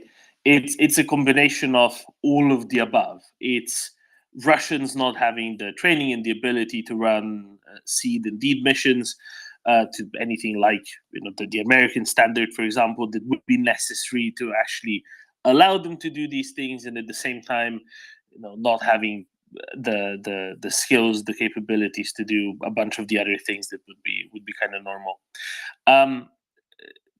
There's a really cool picture that came out, and I hope it's true. It's of a Ukrainian air defense battery of some sort, and it has the little stencils on the side of everything they've taken down.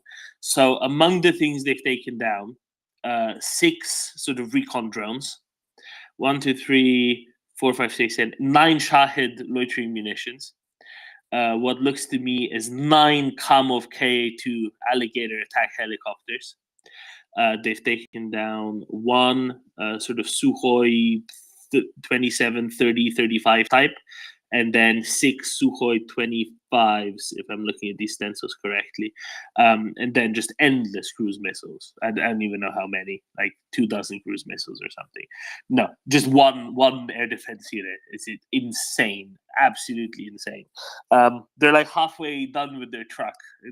Another time as much, and they'll run out of stuff to put on their lorry there. So very well done, whomever this is. Just absolutely tremendous. We want to highlight their good work there.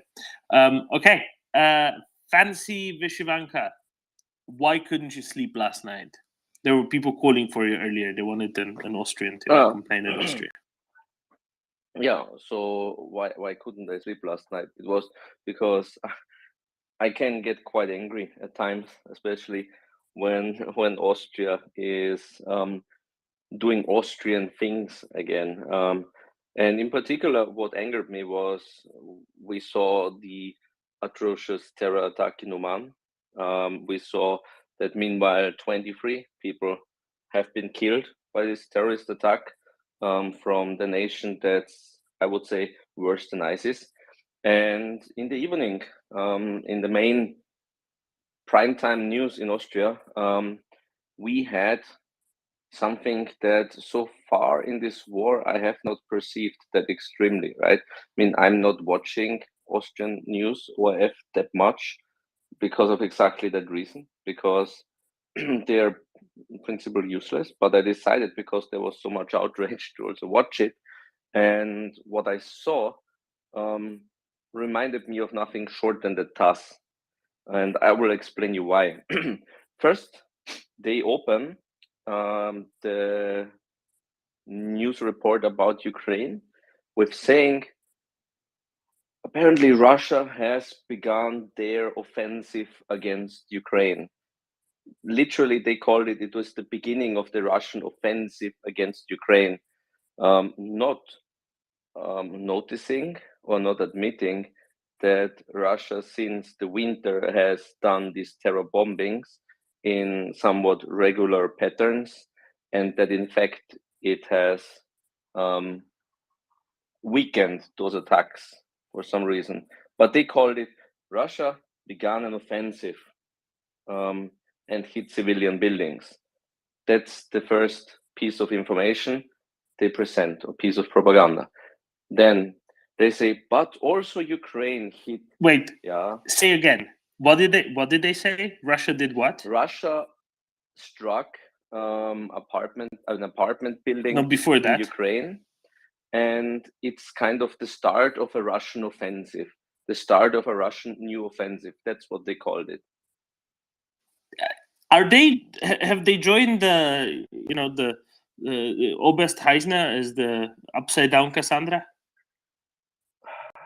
No, I think it's worse. Really, Oberst Reisner, I would still give the benefit of the doubt. I think don't attribute to malice what can be attributed to incompetence. So I think it's with Oberst Reisner, it's really in pure incompetence. I've listened to him speak several times. I don't think that he is doing his doom and gloom shit with ill intent. I do think that at heart he's rooting for Ukraine, even in a weird and stupid way. But I don't think that he is acting in ill intent.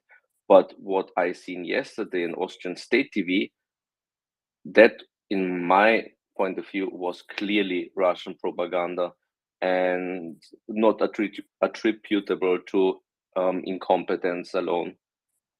So they called it the counteroffensive has started, as if, the counteroffensive of the Russians, or the offensive of the Russians has started. That's how they called it.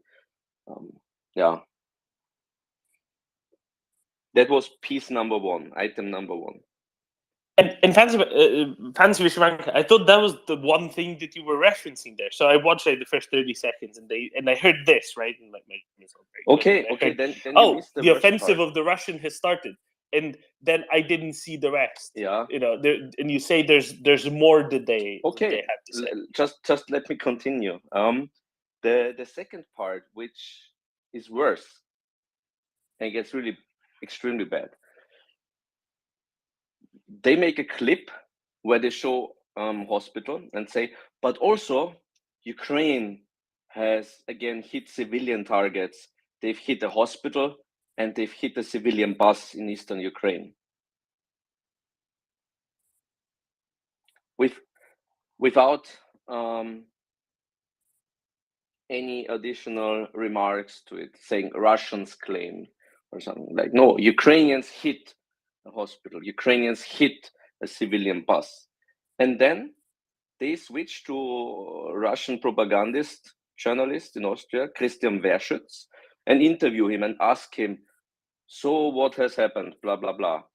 And he goes on and says, yeah, so no one can say for sure that Russia hit the civilian targets with intention, because this is war and both sides are guilty of hitting civilian targets. And we have seen this all through the war, that it happens on both sides, and no one can say for sure that it was intentionally what Russia did here, except for the ones that pulled the trigger. And that got me fuming. That got me extremely fuming yesterday. And I immediately went to write a letter to the one political party who is mostly rooting for Ukraine, to ask them to bring it up in parliament, because I've seen a lot in Austria, but I've not seen Russian propaganda to that bold and open extent as yesterday.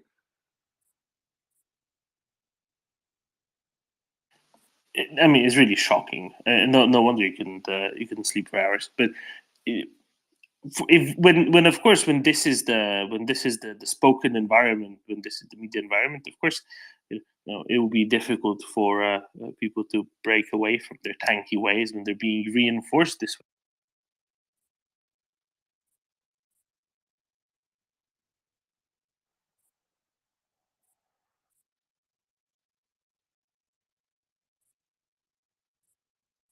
Yeah, could finish up I Fancy was Pants and then confused. sorry, I didn't know if I was connected properly to the space. So yeah, what I wanted to say is you are exactly right.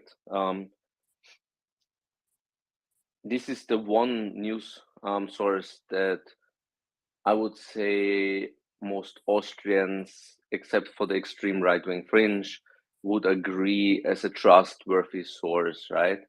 It's the news station that starting from next year, even if we don't have a TV or receiver device, will be made to pay mandatory for.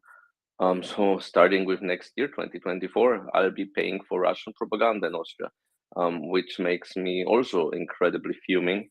But it's the one trusted source, and grandmothers and grandfathers and other people who use TV still as the main source of news, they will have an extremely awkward picture of the war and of Ukraine.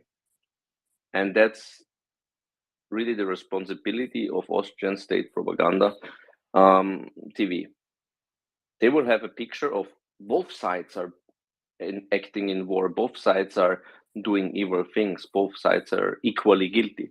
Because what this news report did is it put them at the same level of atrocities. It equalized them deliberately.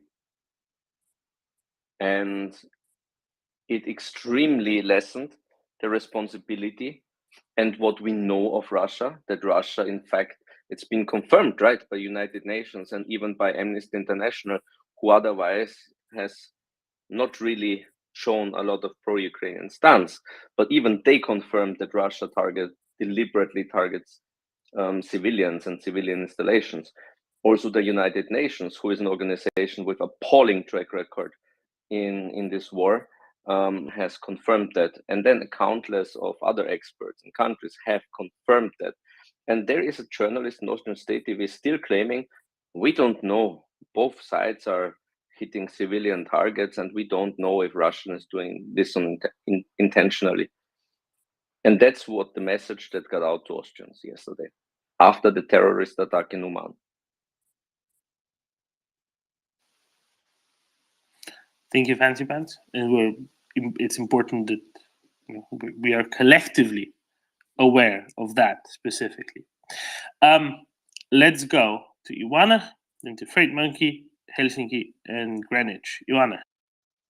I just wanted to shortly answer to Fancy Pants. I understand your frustration, but I really don't think how can they justify such type of communication. Starting off an offensive, bombing an apartment block 300 kilometers from the front and killing children in their beds. This is a military offensive. This is offensive as communication, really. And yeah, and about the bus in that was hit in Donetsk region, it was also the Russians. I have seen multiple sources. For Ukrainians, it would have been meaningless to target a civilian bus in Donetsk. It was behind the front lines, and according to a lot of sources that I've seen, it was also the Russians. So maybe those journalists should better check their information and also think a little bit, look on a map, and reflect on what they are writing.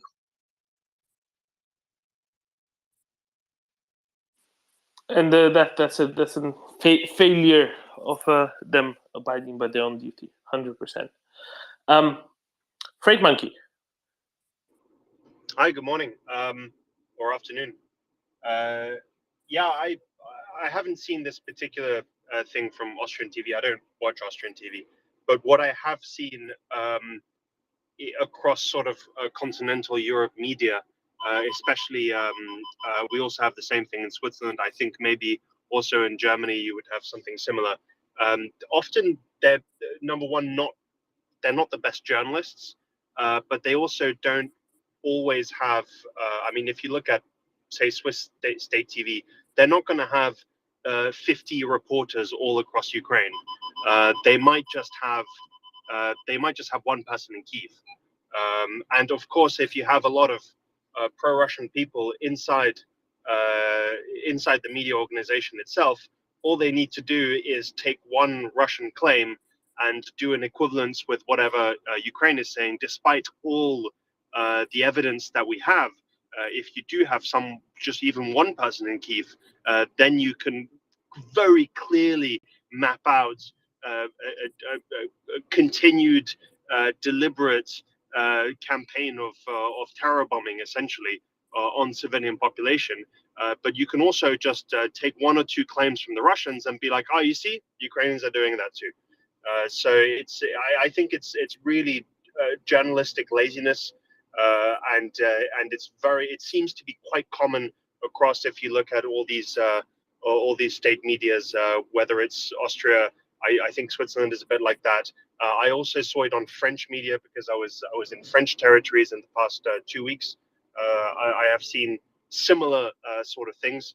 One good example, for instance, there were reports on the use of Chinese drones circling Taiwan, and they were referring to the Taiwanese Minister of Defense as the Minister of Defense of the island. So they were referring to Taiwan as an island. Of course, Taiwan nationhood is a very, very, very tricky subject, but you can see to which extent sometimes there's laziness and, frankly speaking, a bit of lack of guts from the media. So, I mean, try not to lose as much sleep over it, and let's try and see what we can do about it. And also, another thing I wanted to ask, I don't know, Domin, if you touched on this subject, did you see that story about the Spanish asking for the Russian ambassador because there was apparently a deep fake video of Spanish troops in Ukraine. The Russians are claiming, therefore, that the Spanish are involved directly in the fighting, but it was very clearly a deep fake video, and apparently it was retweeted by the Russian embassy in Spain. I don't know if you touched on that subject. I've not even heard of it. Yeah, okay. So I just saw that this morning very quickly on Twitter. I'm very jet lagged. I'll go and see if I can find it again, and I'll send it to you. Yes, please. That's true. I mean, tremendous ridiculousness, of course, but oh my. So from what I read, and I might have been like in slight slumber, was that the Russian ambassador was summoned to, I don't know what they call it. You know, when they basically go. Yeah, Minister of Foreign Affairs or whatever. Yeah. Yeah, exactly. So I'll go and see if I can find it now, and I'll send you the link. A less than cordial meeting. Excellent. Good. Thank you, Fred Monkey. Let's move us on to Helsinki and Greenwich. Helsinki. Mic checks. Very muted, and there's more background noise than your voice. Yeah, it's bad. I know. But Fancy, please tell me who is this Oberst Kreisner. I want to investigate him further if he has some Twitter account or something. Please. Sounds like quite a guy. Fancy Vishwanka, do you want to tell him about Oberst Kreisner? Oberst Reisner is the person responsible for Austrian armed forces when it comes to making assessments and projections of the war that's going on in Ukraine. I don't think he is on Twitter, and he said that. So I think Axel had some channel to him and asked him several times, let him be asked to join MriyaReport several times, and he said he's got enough attention and enough channels to talk to audience. He doesn't need to go here on Twitter. So I don't think he is on Twitter. He runs a Telegram channel where he is only invited a selective number of journalists to whom he publishes his analysis. I'm not invited to the Telegram channel. A friend of mine is. Yeah, that's so much about Oberstreisner. And okay, break. No, wait. Fun fact on the side. Stop. This is important. Yeah. Telegram. So an Austrian colonel is running a Telegram channel. How big is Telegram in Austria? Not particularly big. Nobody uses except for the right wing groups again. Yeah, I just stressing that. Sorry, carry on. And recently,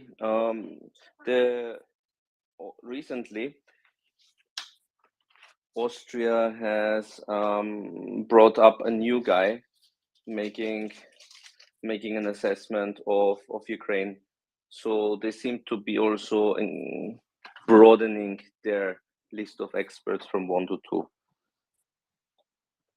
And that the new expert was more, I think I would need to go back to this, but he was more accurate with his assessments than Reiser.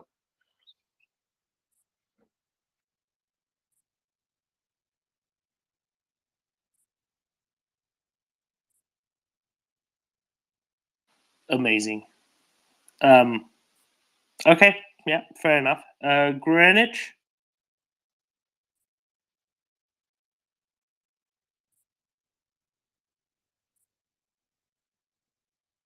Anda? Yeah, yes, I'm sorry. No, I was far away. So I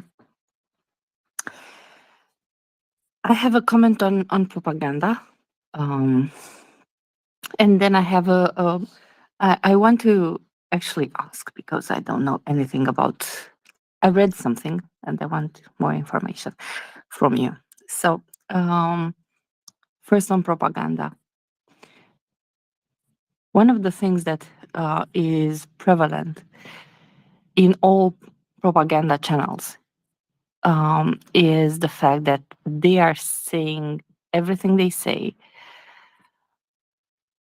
as a matter of fact, right? The tone of voice, the way it is written, the way it is portrayed, it lets you to believe, if you are not experienced, that is the truth. Even if that person is talking to one other or two others, so not to a big audience, the way they are speaking is like, this is, the sun is revolving around the world, not the other way around. So this is stupid. The earth is flat. This is how it is. So you will hear sometimes egregious statements, but the tone of voice is one of a person who actually knows what they are talking about. And actually that's part of influencing, right? That's part of influencing someone else. And it's why is this relevant? There are people who, due to their lives and their busyness, let's say, don't have time to watch every day, to read every day, to search every day for news, and to search for the background of that news. Where did it came from? How many sources? Stuff like that. So they simply look at TV during the day or whatever.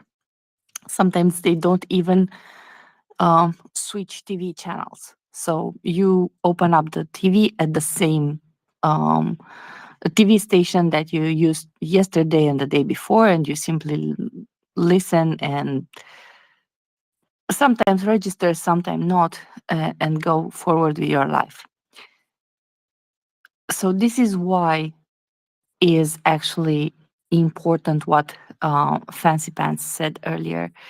And this is why it is so insidious, right? Because it plants a seed in your mind with an idea. And we are not talking about the people on Twitter, because usually people who come on Twitter come for information, for raw information. What you get on TV is information which has been, in theory, checked, right, from 3 sources, at least 2. The thing is, if you have 2 sources, you should say alleged, and if you have 3 sources, you can state it as a fact. So they are not doing that, right? They are not. Some TV stations are not doing that. I don't have a solution, actually, because we have here in Romania also some TV stations like that. They are not the state-owned, so we don't have to pay for them. But we do have a state-owned TV station. I don't know who else. Who is looking at it? I haven't watched it in years. Anyway, I'm divagating.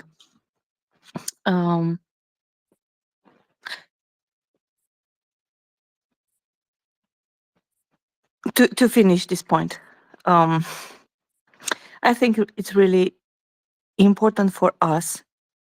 What can we do, right? When parents and family and people are telling us things that we know they are not true. I understand that getting mad is a reaction, and I do get mad for a lot of things. But actually, explaining to people and giving examples and giving sources, it works better for individuals.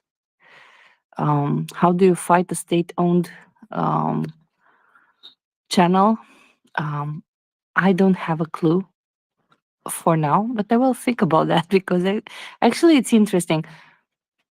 And it's in my country's interest, I want to say, Fancy Pants, because Austria's national stance on Romania and Schengen was influenced by some nefarious people, let's say. And it kind of hurt us, not as image, not in fact. So I can always travel, right? I don't have a problem traveling. I will travel. I just have to show my passport. It's not a big deal, but it's annoying. So I will think about that. I will really think about that. And if I have other ideas, I will let you know. Very good. I've been discovering in the meantime a bit more about the people that Fancy Vyshevanka was talking about. Freight Monkey, what did we find out about the Spanish MFA and the Russian ambassador to there? So it does seem like, as you mentioned, Agence France Presse did report on this, that there was a fake video going around which had a oh god, I don't know what the term is when you have 2 simultaneous things happening. So on one side they're showing the Spanish Ministry of Defense saying that Spanish troops will never be in Ukraine, and on the other side you've got a video, essentially a fake video of Spanish troops allegedly fighting in Ukraine. And I don't know if there was a lot of further commentary about it, but just what Ander told us right now, it speaks very true to me. All you need is someone who, they don't even need to make a strict allegation to something. They just need to juxtapose, is the word I was looking for. If they juxtapose 2 videos of one thing, one fake and then one real event, and they say, see, well, they don't even need to say it. It comes to mind, oh my God, there's Spanish troops in Ukraine. Most people would not even go and do further research, especially if they're slightly inclined to that idea. There you go. They've got a validated source, and now they're 100% true that NATO is fighting the proxy war, yada, yada, yada. multipolar world, all that crap. So propaganda requires, it just doesn't really require a lot of input. I've also seen there's this horrible account, I think it's called Striker or Spiker, or I don't know what it is. Some guy who just blatantly makes up stories. The other day he had a story up. He had a Guardian. He had a picture of Ukrainian soldiers and a Guardian. A picture of the Guardian, but he had taken off the article, and then he just wrote an article himself above about what he wanted to write about. It's blatantly fake. So easy to go and with one little internet search, you can see that the Guardian did not write that article at all. They wrote a completely different article, essentially an article saying exactly the contrary. But there you go. You've got one guy who's made it up. Then you've got some person looking at Twitter being like, oh, I always knew that, the Ukrainian soldiers in the UK don't want to go back to Ukraine to fight. They just want to come and, I don't know, take our benefits or whatever it is that the subject of the day is. So propaganda is much easier than I mean, it really doesn't require a lot of sophistication to have efficient propaganda. And sometimes the least you say, even the better, because you let the imagination of people and the worst of their imagination really work on them. So this, I haven't seen this video of the fake video of the Spanish troops in Ukraine, but I could very well imagine what it looks like. But I'm also very glad that even before we get to see the video, the Spanish really pounced back on it and took some corrective measures, because the worst thing that they could do is just to let this kind of thing slide. Because if you let it slide, it occupies more and more space in people's heads, and it becomes it just becomes, people's brains are Russia's best real estate at the moment.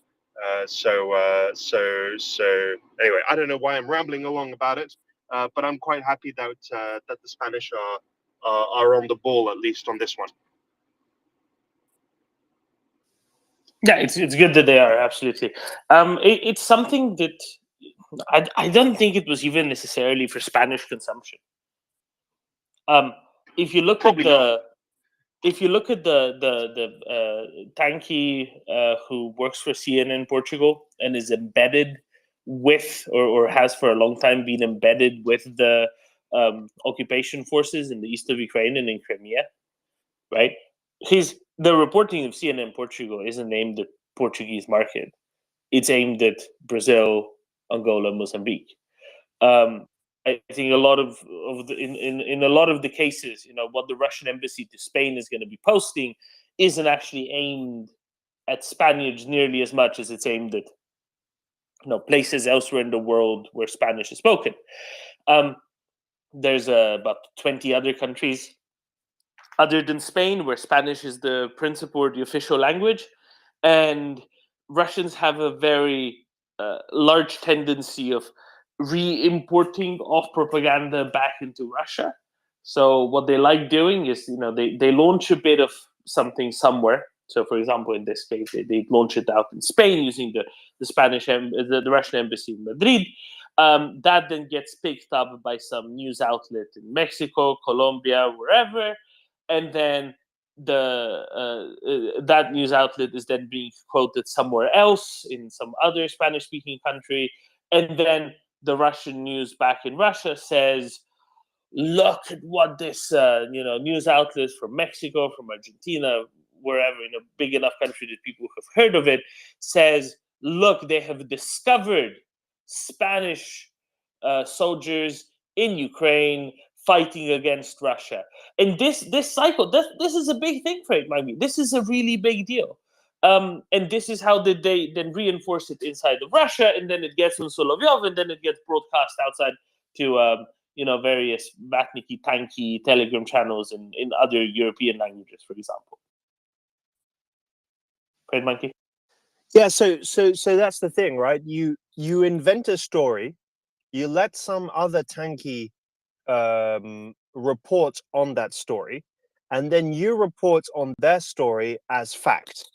And to me, that reminds me a little bit of the problem that exists around academia. And I have to put a very big, what do you call it? Very big disclaimer. I don't have a degree, but I spend a lot of time with some friends who work in academia, and one conversation that we often have is when it comes to writing papers and sources. The number one level of laziness and to do something fast is just to quote someone else's work and then say, well, therefore it is, it's a source, it's fact, it's this is set in stone. And number one, it's lazy, but number two, when it's used for nefarious reasons, it's just very, very efficient. And you really don't need to go very far into inventing some bullshit to occupy real estate in people's minds. I often go back and think about my own family, my mother especially, she didn't really know where Ukraine was, to be honest. Like she knows, roughly speaking, where it is. But because of the kind of media that she has been following, it required a little bit of explaining about what the conflict is about, and what's even happening there, because she gets very, very low quality information out of the media that she reads and watches. And you can really see the effects, and it's a little bit tragic, especially if you're not very interested in the subject. But I guess that's a problem that exists everywhere, and there's really no quick fix for it either. And the way to fight it is with more speech. The only real way to go about it anyway. Yeah. Anda. Just one. I would really like to see that video with the Spanish troops, but the reason is, and you and I should probably should have more on this. Spain sent into Romania 130 troops and 8 F-18 fighter jets somewhere around November, December last year. So they were to join the NATO troops, and they were to join and do some exercise here, and also overall strengthen the eastern flank of NATO. So some Spanish troops are moved out of the country, but not in Ukraine, but in they were moved to Romania. We also have Portuguese here in Romania, and Portuguese also were helping during an exercise which took place in Moldova during the beginning of this month, so of April of last month. It's still this month, right? God, I'm tired. Anyway, so my point is, there are some troops which were taken out of the country. I don't know where they had that footage and where was it shot, but we do have Spanish troops in Romania, or at least had in November, December, early January. So maybe that's the source, the real source, where they shoot the footage, shot the footage. Does it make sense? Yes, so and you're right. Indeed, the 130 troops from Spain were sent to Romania, and also some fighter jets in November 2022.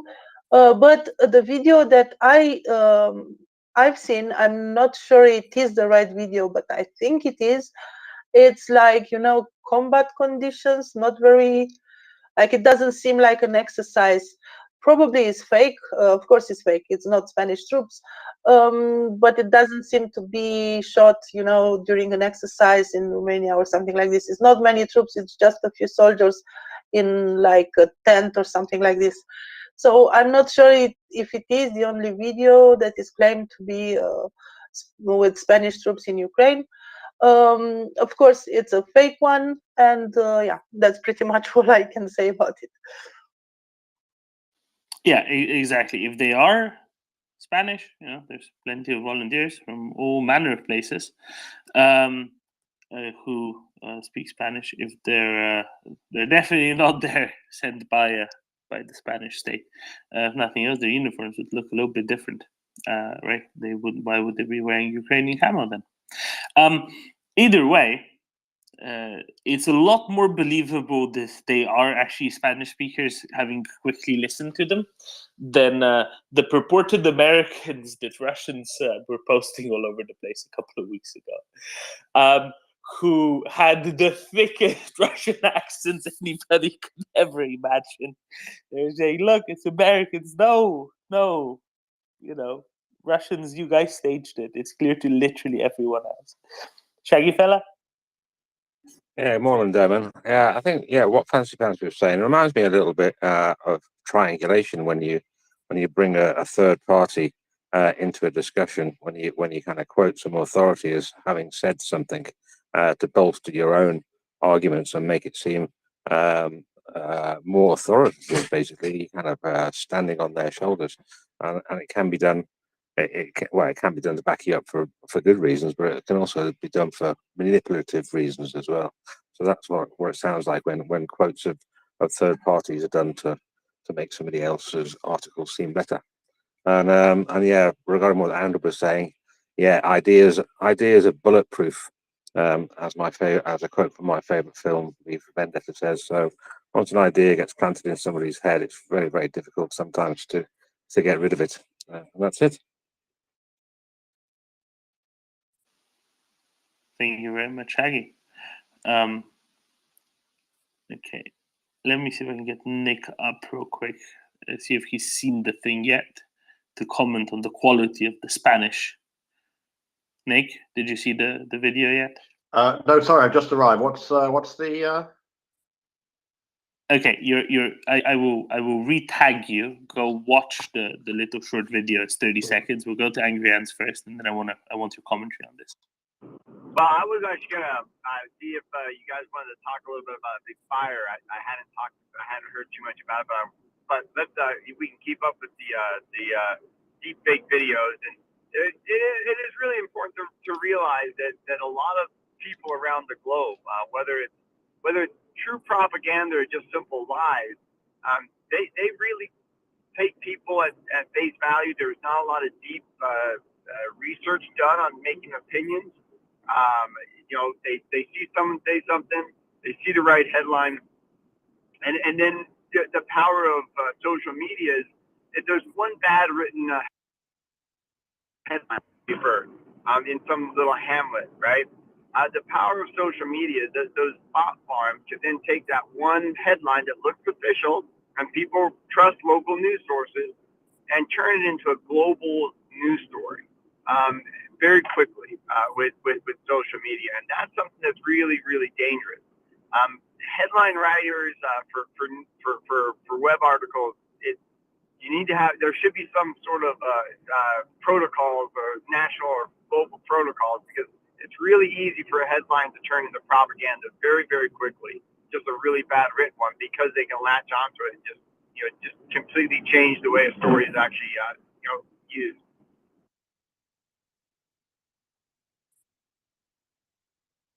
100%. And that's why it's really important to counter it right away. So, Nick, the background of this is the Russian embassy in Spain tweeted this out or said this out, and they got a talking to from the Spanish Foreign Ministry yesterday over it, and they took it down. The allegation was these are Spanish NATO troops fighting for Ukraine. Nick? Well, I mean, they appear to be native speakers of Spanish, but I mean, what's this bullshit? But there are volunteers from 50 countries fighting for Ukraine. some of those countries are NATO countries. That doesn't make them NATO troops. So the tweet that I saw this video and it came out at the time. The tweet, partly because I didn't understand all the Spanish, my understanding of fast oral Spanish is not always great first time. So the quote that this person whose background picture is US blew up Nord Stream is no troops from a NATO country will take part in the war in Ukraine. Well, I mean, I don't know exactly what words the Spanish defense minister used in that statement in the original version, but quite clear. Spain has not passed a law saying that anyone attempting to head off in the direction of the Polish border will be arrested and interned to prevent them going to the war. You know, if these are Spanish citizens, there's 20 different Spanish accents just in Spain, and there's a lot of. But yeah, let us stipulate that these are Spanish citizens. So what? We know there are lots of Americans. You know. Also, I rather suspect that if they were Spanish troops, there'd be more than 4 of them. You know. So you know, I mean, what a lot of bullshit. Yes, we're from Spain. We're here. That doesn't mean that we are here at the behest of the Spanish government. Now, maybe Russia has difficulty understanding the idea that people might volunteer to go and fight in a war that they believe to be just. But that, I think, tells us more about Russia than it does about Spain. We're from the Spanish government. We're here to help you. Yeah, yeah. Well, nobody would ever expect that, Axel. Nick, can you do me a big favor and cycle to listener and back to speaker, please? Because I can't hear you. I was listening to it on a separate feed in the meantime.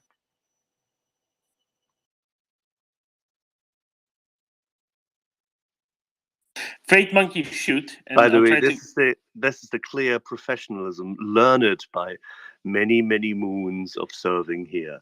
Always have a second feed somewhere. Yeah, I always do, just in case. The other day, I found myself listening. I'll try to get David Brookfield up to talk about the big fire party down on Sevastopol. Freight Monkey, can you hear? No, Nick, you can't hear him, and he can't. Okay, hear you. I'll go and completely recycle. It reminds me of the situation the other day when I came into the space and I was getting both the speaker and the listener stream. So you know the listener stream is a few seconds behind the speaker stream, and I was getting both at the same time. That was quite a bug. I'll restart. Okay, alrighty.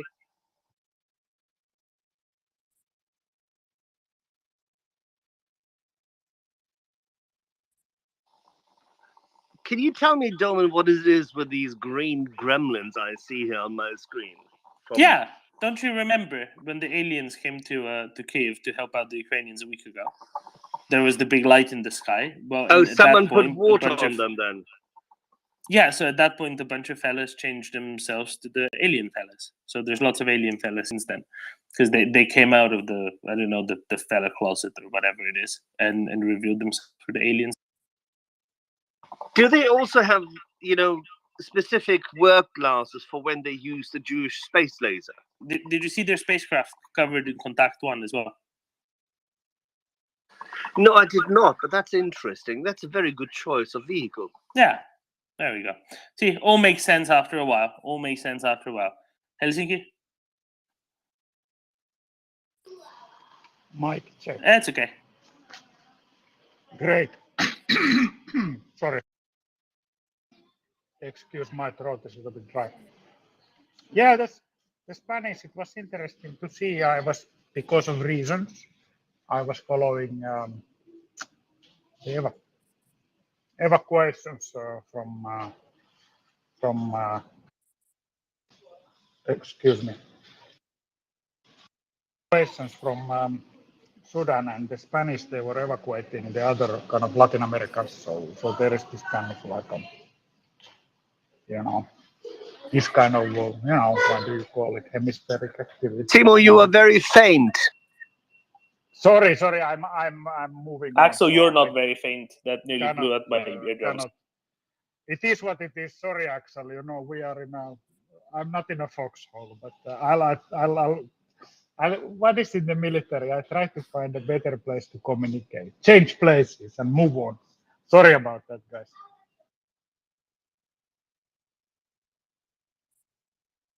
Change.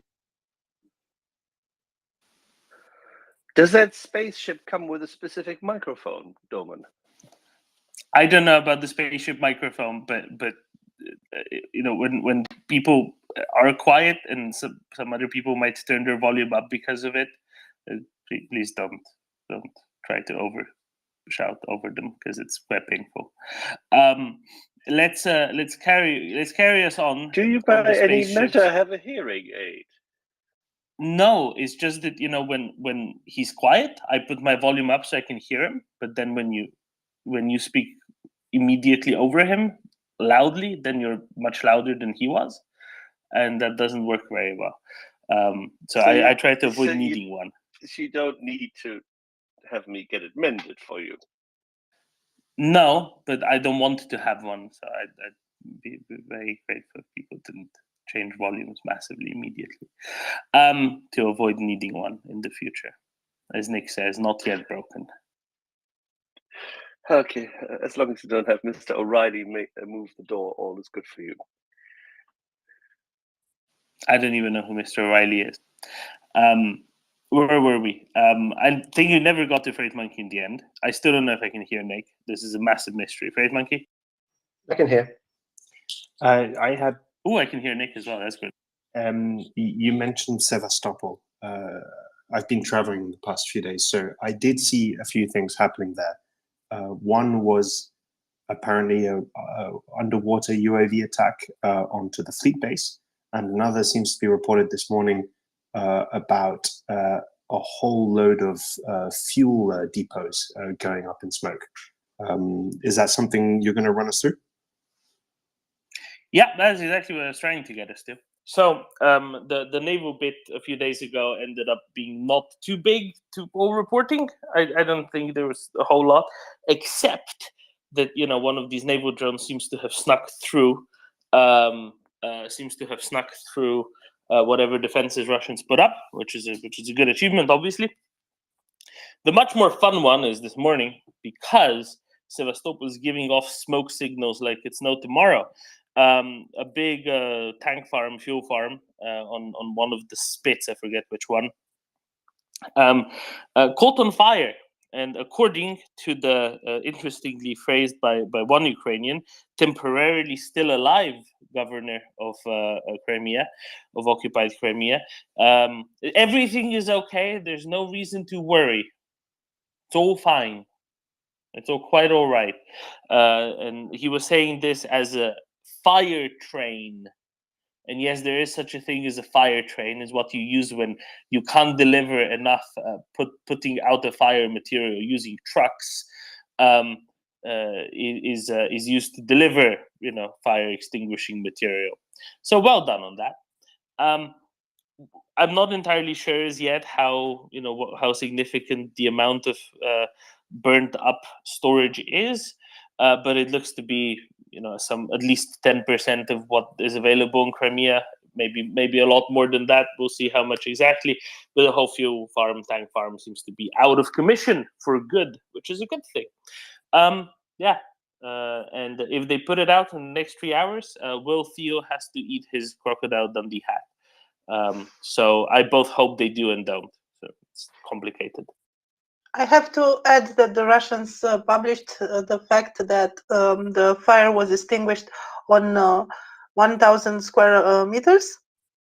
It just appeared on Kommersant and other Russian outlets. They forgot to mention the other few thousand square meters, where the fire is still going on. And it's going on according to recent pictures that we have seen on Twitter. How that covers it, Freight Monkey? Big fire, big smoke all over the place as well. So what I wanted to say there is, I mean, one thing about fuel fires is once you've extinguished it, it's not the end of the story. You need to do quite a lot of cleanup. And of course, then you might no longer have the storage capacity that you once had. I don't know exactly what type of fuel this is for. If we're lucky, it's not It's not marine gas oil, for instance, that they use on the ships, but it's stuff that is used for land logistics. Because if I'm not mistaken, Crimea is completely essential for all the logistics on the southern end of the front. So if that is the fuel that is intended for trucks and tanks and that kind of stuff, it could be very bad news for the Russian military in the area. I don't know how their fuel logistics really work. They might have just massive amount of storage, and so they might be totally overflowing with the stuff, and they might not need it. But I have more the feeling that they might be on the constrained side of it, and I'm pretty sure that they will neglect the cleaning up operation anyway. So that is something that the Ukrainians will have to do when they take over Crimea again. Well, take back Crimea, sorry. But in the immediate, it's I'm sure it's going to be an issue for the Russians. So that is very, very good news. Exactly, Freight Monkey. That's all completely correct. Interestingly, I checked a weather app, and the winds seem to be swirling around the southernmost point of Crimea, around Sevastopol, since this morning. So the smoke is also staying right over Sevastopol, Simferopol, Yalta this whole time. It's not actually being blown away anywhere. And I'm sure they're greatly enjoying it, whatever it is. And it is for ground logistics for sure. So it's a tank farm where oil derivatives, petroleum products can be delivered by sea and then be taken away by rail and rolled deeper into the peninsula. And that is exactly the sort of place that they would want to be using for the supply of their ground forces or whatnot going forward. And that's exactly the sort of, or for civilian use indeed, or for power station use or whatever else. So that's exactly perfect. Angry Ants, this is what you wanted to open up. Yeah, just really, really interesting conversation. I guess with I mean, this is a pretty big deal in my opinion. First of all, just the sheer amount of fuel in a tank farm that size, and I've got I used to work on at refineries and tank farms quite a bit. And the whole goal to one of those fires, if something happens, is to isolate the individual tanks. They all have ways to isolate themselves. They're meant to burn in a certain way where it doesn't spread. But when you look at the pictures and you kind of look at some of the imagery coming out of how many, once you get kind of total spillage and get the fire, probably so much fuel, any kind of protective berm kind of is neglected. It doesn't work anymore. That's not something you just fix overnight, no matter cleaning it up or not. And from what I can tell, that's the vast majority of that farm is completely trashed. And not only the tanks will be trashed, all the connections, the pipelines that take the fuel from one end to the other. This is a major blow, because that is probably part of the very first connecting point of most of the fuel that gets into that area. I mean, that's a large tank farm.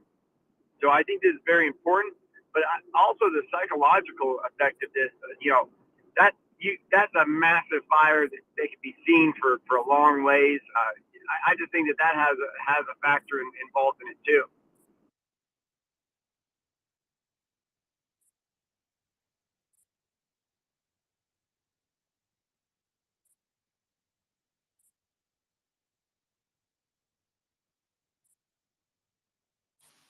Whatever it takes. And of course, the Ukrainian military PR is having an absolute field day with this. Absolutely terrific, tremendous field day.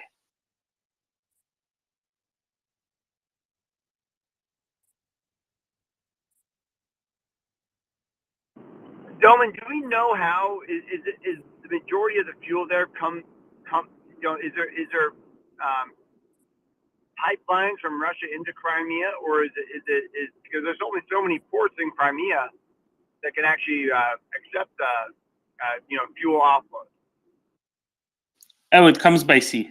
So this tank farm, if you look at where it is, It has a dock. It has a number of smaller concrete piers as well, and that's probably for more local distribution. But it comes by sea. Before 2014, I don't think there were any pipelines going into Crimea. If they were coming in from Ukraine. There's allegedly, to the best of my knowledge, a gas pipeline, so a natural gas pipeline going across the Kerch Bridge together with the bridge, but they were still using. If you remember when the Kerch Bridge blew up, there was a train full of fuel tankers going into Crimea. They wouldn't be using that if they had a pipeline for refined product, right? And that was a part of why it caught on such a big fire in Crimea there as well. Sorry, on the Kerch Bridge as well. So the way it looks like here is you deliver the refined product by ship from Novorossiysk, probably, where there's a big refinery facility and oil terminal as well as crude oil terminal, and then push it on into the rest of Crimea by rail and road. I don't know if this is the biggest. I think this is the biggest individual facility on Crimea for this, but there will be others as well. Freight Monkey might have more information on the shipborne fuels in the area. Yeah, so all this fuel comes. You said it very correctly, from the Novorossiysk region.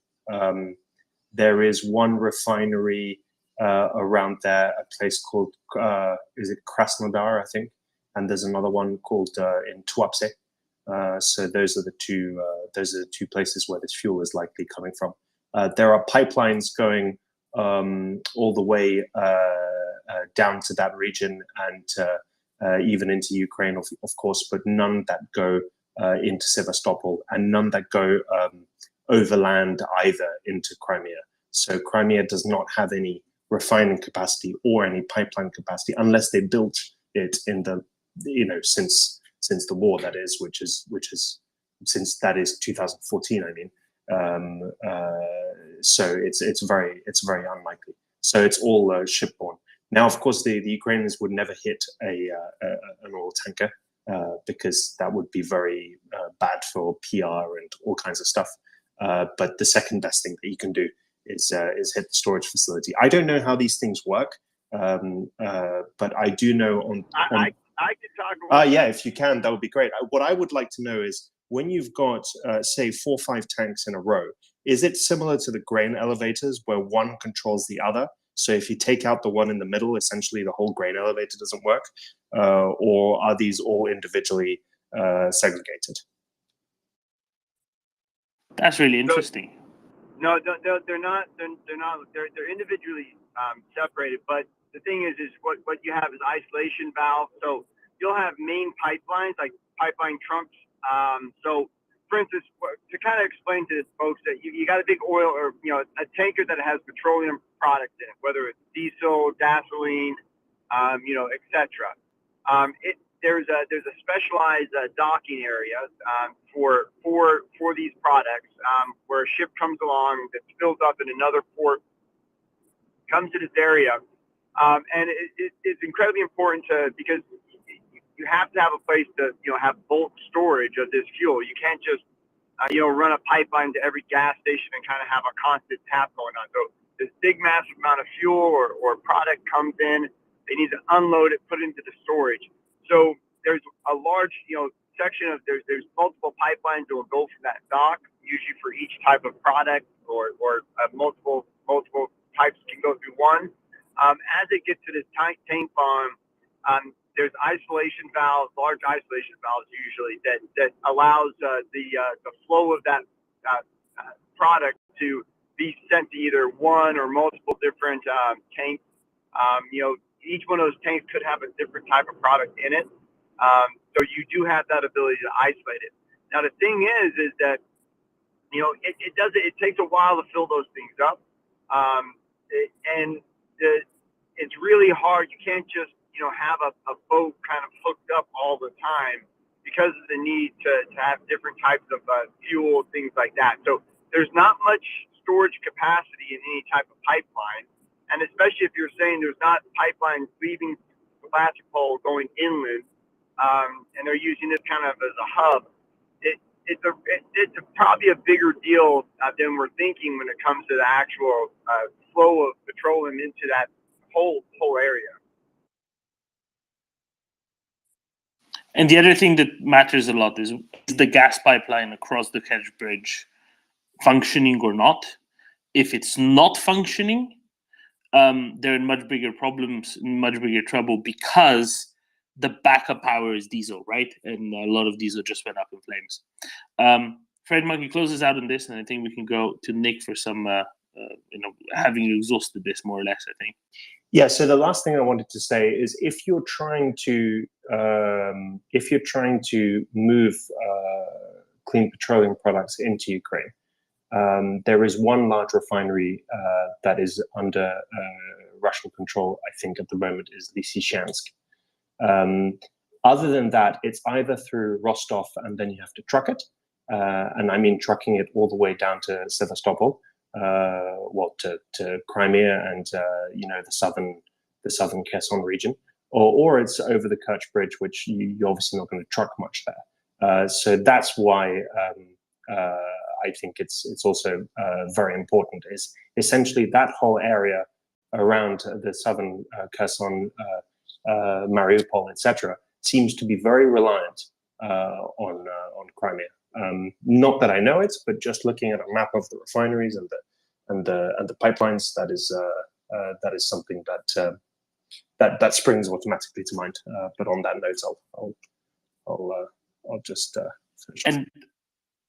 And to that, Fred Monkey, Lysychansk refinery, I would be shocked if it's not operational. But one thing that everybody who looks at diesel and the crack spreads, etc., was very interested in when there was the whole fight for Severodonetsk was the capacity being taken out of Lysychansk, and the bigger doomsayers of the whole, especially the pro-Russian guys, were like saying, well, it's the end of Ukraine because they can't, they're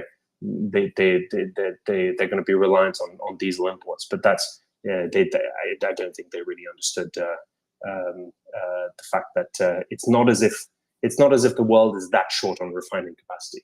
So we all know that Europe is slightly short on refining capacity, but it's not that bad. But I doubt that Lysychansk is operational above the minimum mothball state that it has to be, just because that is literally the front line, right? So exactly, there's no way it is. And if it's even sufficiently undamaged, remember Lysychansk is right next to Severodonetsk, where the city got almost demolished by the Russians as they were trying to take it in May, June last year, right? It looks damaged.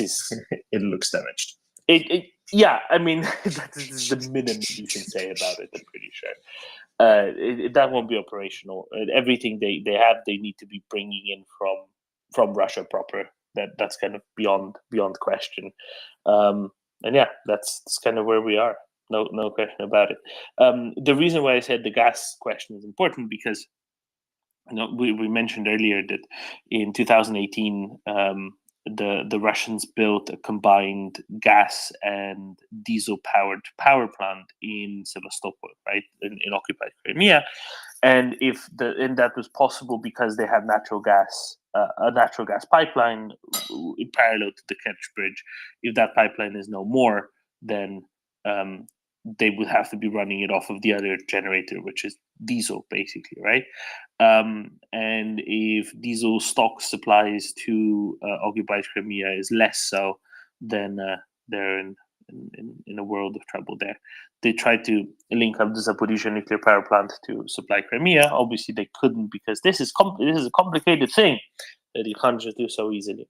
And there might be a genuine problem with energy supply to the occupied territories. It's not a problem for the military directly. It's a problem for what the military has to then administer with regards to all the other population movements, etc. So anyway, Nick, shoot. Oh, I just thought I just had this vision as we were hearing about it in context, but of somebody switching on and hearing that Russia has a tank farm, and I imagine lots of, I imagine the sort of hutches. It's where the T-72's great. Where or maybe occasionally they bring in a challenger to as a stallion to sire some more impressive tanks at the tank farm. That was just, yeah. You're having a good afternoon, Nick, right? Yeah, I haven't even started drinking yet.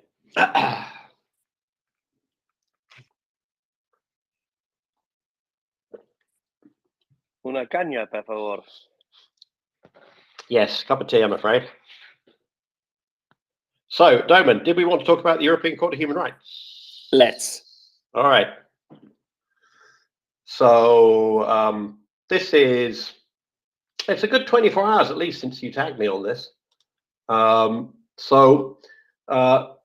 The European Court of Human Rights has finally got round to the second part of, or the second for our purposes, these things take a long time, of a case brought by Georgia against Russia.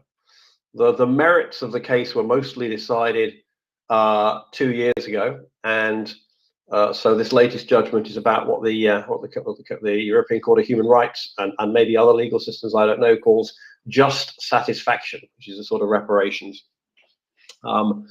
And basically, on Georgia requested the Court of Human Rights to condemn Russia to, that's French, isn't it, to order Russia to pay financial compensation in respect of 9 counts, and 5 of them were upheld, and the reasons why the others weren't are legal and technical. And what it comes down to is that Russia has been told to pay Georgia 130 million euros. Now, the chances of Vladimir Putin getting his checkbook out, I think we can safely say, are nugatory. But it's an important marker, and it would be interesting to see what would happen, what's going to happen when the frozen bank accounts get converted into seized assets. Whether Georgia will apply to get some of this money from them. But it's a very interesting case just in terms of the legal positioning and history of the European Court of Human Rights, which is not a war crimes tribunal, not an international reparations court, and very, very rarely hears cases between states. So it's doing about 3 or 4 things that absolutely aren't in its mandate here. Which is also why some of the claims for compensation were not upheld, because they didn't meet the European Court of Human Rights' jurisdiction criteria. That in no way prejudices anything that might happen at future war crimes and reparations trials.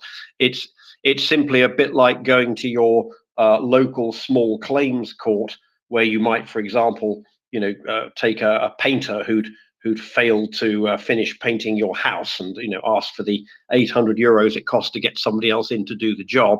It's a bit like going there when, I don't know, an airliner falls on your house or something. It's simply not the right place for it.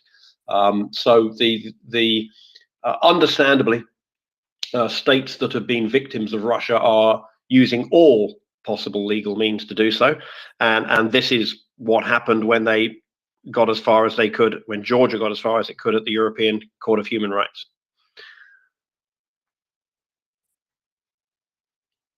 So did Georgia, okay, I have a few questions here. So obviously this is something that was filed before Russia quit the Council of Europe, right? Because ECHR only adjudicates things against members of the Council of Europe, correct? Well, so yeah, the original case. Yeah, sorry. Can you complain against, let's say, something Botswana did to you at the ECHR? No. You can't, right? No. So in many ways, the ECHR, I mean, a lot of international courts are not really courts in the sense that we understand them in a national legal system, because your country has courts whether you like it or not. Which is why your Reichsbürger and other sovereign citizens try to get around it by going, well, I'm not really a citizen of this country. There's this human body that I am, and then there's this sort of mythological entity called Nick Brown, but he doesn't really exist, and the state only has authority over the mythical. It's bullshit logic, which is basically a way for people to say, I don't want to tax my car or pay my speeding tickets or whatever. So your country has a court by virtue of being a country. And it is a very interesting, actually, political philosophical question, the legitimacy of your country's government. But once we accept that, we accept that there is a court system which can do things to you that you don't like. And if you deny that it can do things to you that you don't like, it can do even more things to you that you don't like in the form of immediate imprisonment for contempt of court. Most of the international courts, and actually the ICC is an exception in this regard, but most of the international courts work on the basis that countries agree in advance to expose themselves to the judgments of those courts and to carry out whatever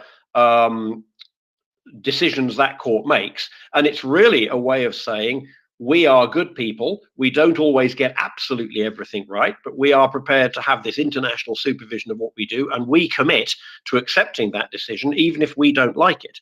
The UK is currently attempting to wiggle out proactively of some ECHR judgments that they know will be coming if they carry on with one particular policy that they have, and saying, oh well, we're deciding that we're not going to submit ourselves to the jurisdiction of the court in that respect, and that just doesn't work. You're in effect saying we want to be in the club, but we don't want to follow all the rules. So it is much more a club-based thing. So Russia was admitted to the European Council of Europe, and by extension the European Court of Human Rights in 94 or 95, when a reasonable number of people thought that maybe Russia was reformable, that maybe under Yeltsin things would get better, and that maybe Russia was a country worthy of taking part in the international democratic order. And it was a time when all of the most of the former Soviet empire was coming over into the Western-ish democratic fold.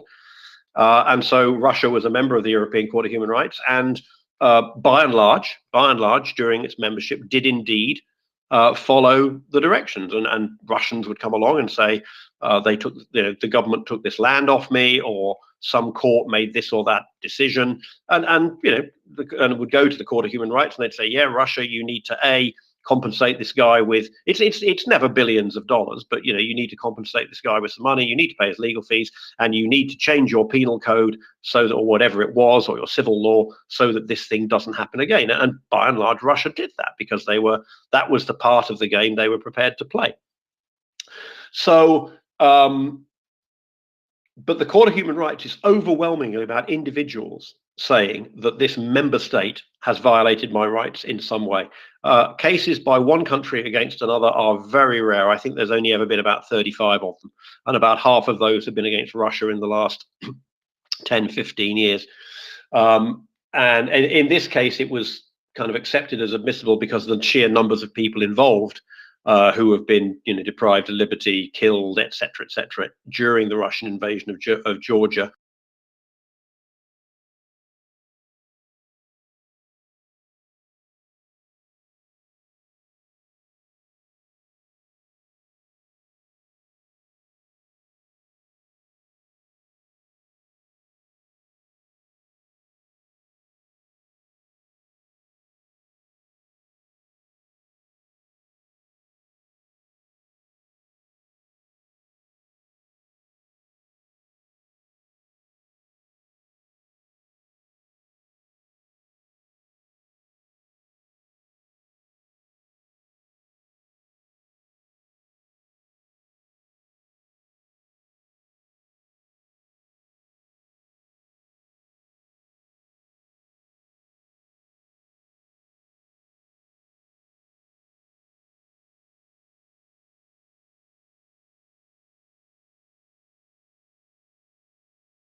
and it's going to be quite hard to outsource the writing of chunks of your constitution to the European Union, so or another pan-European body, because the logical consequence of that would be if you said, okay, we're going to outlaw hate speech. Hate speech is defined in Directive 2023///.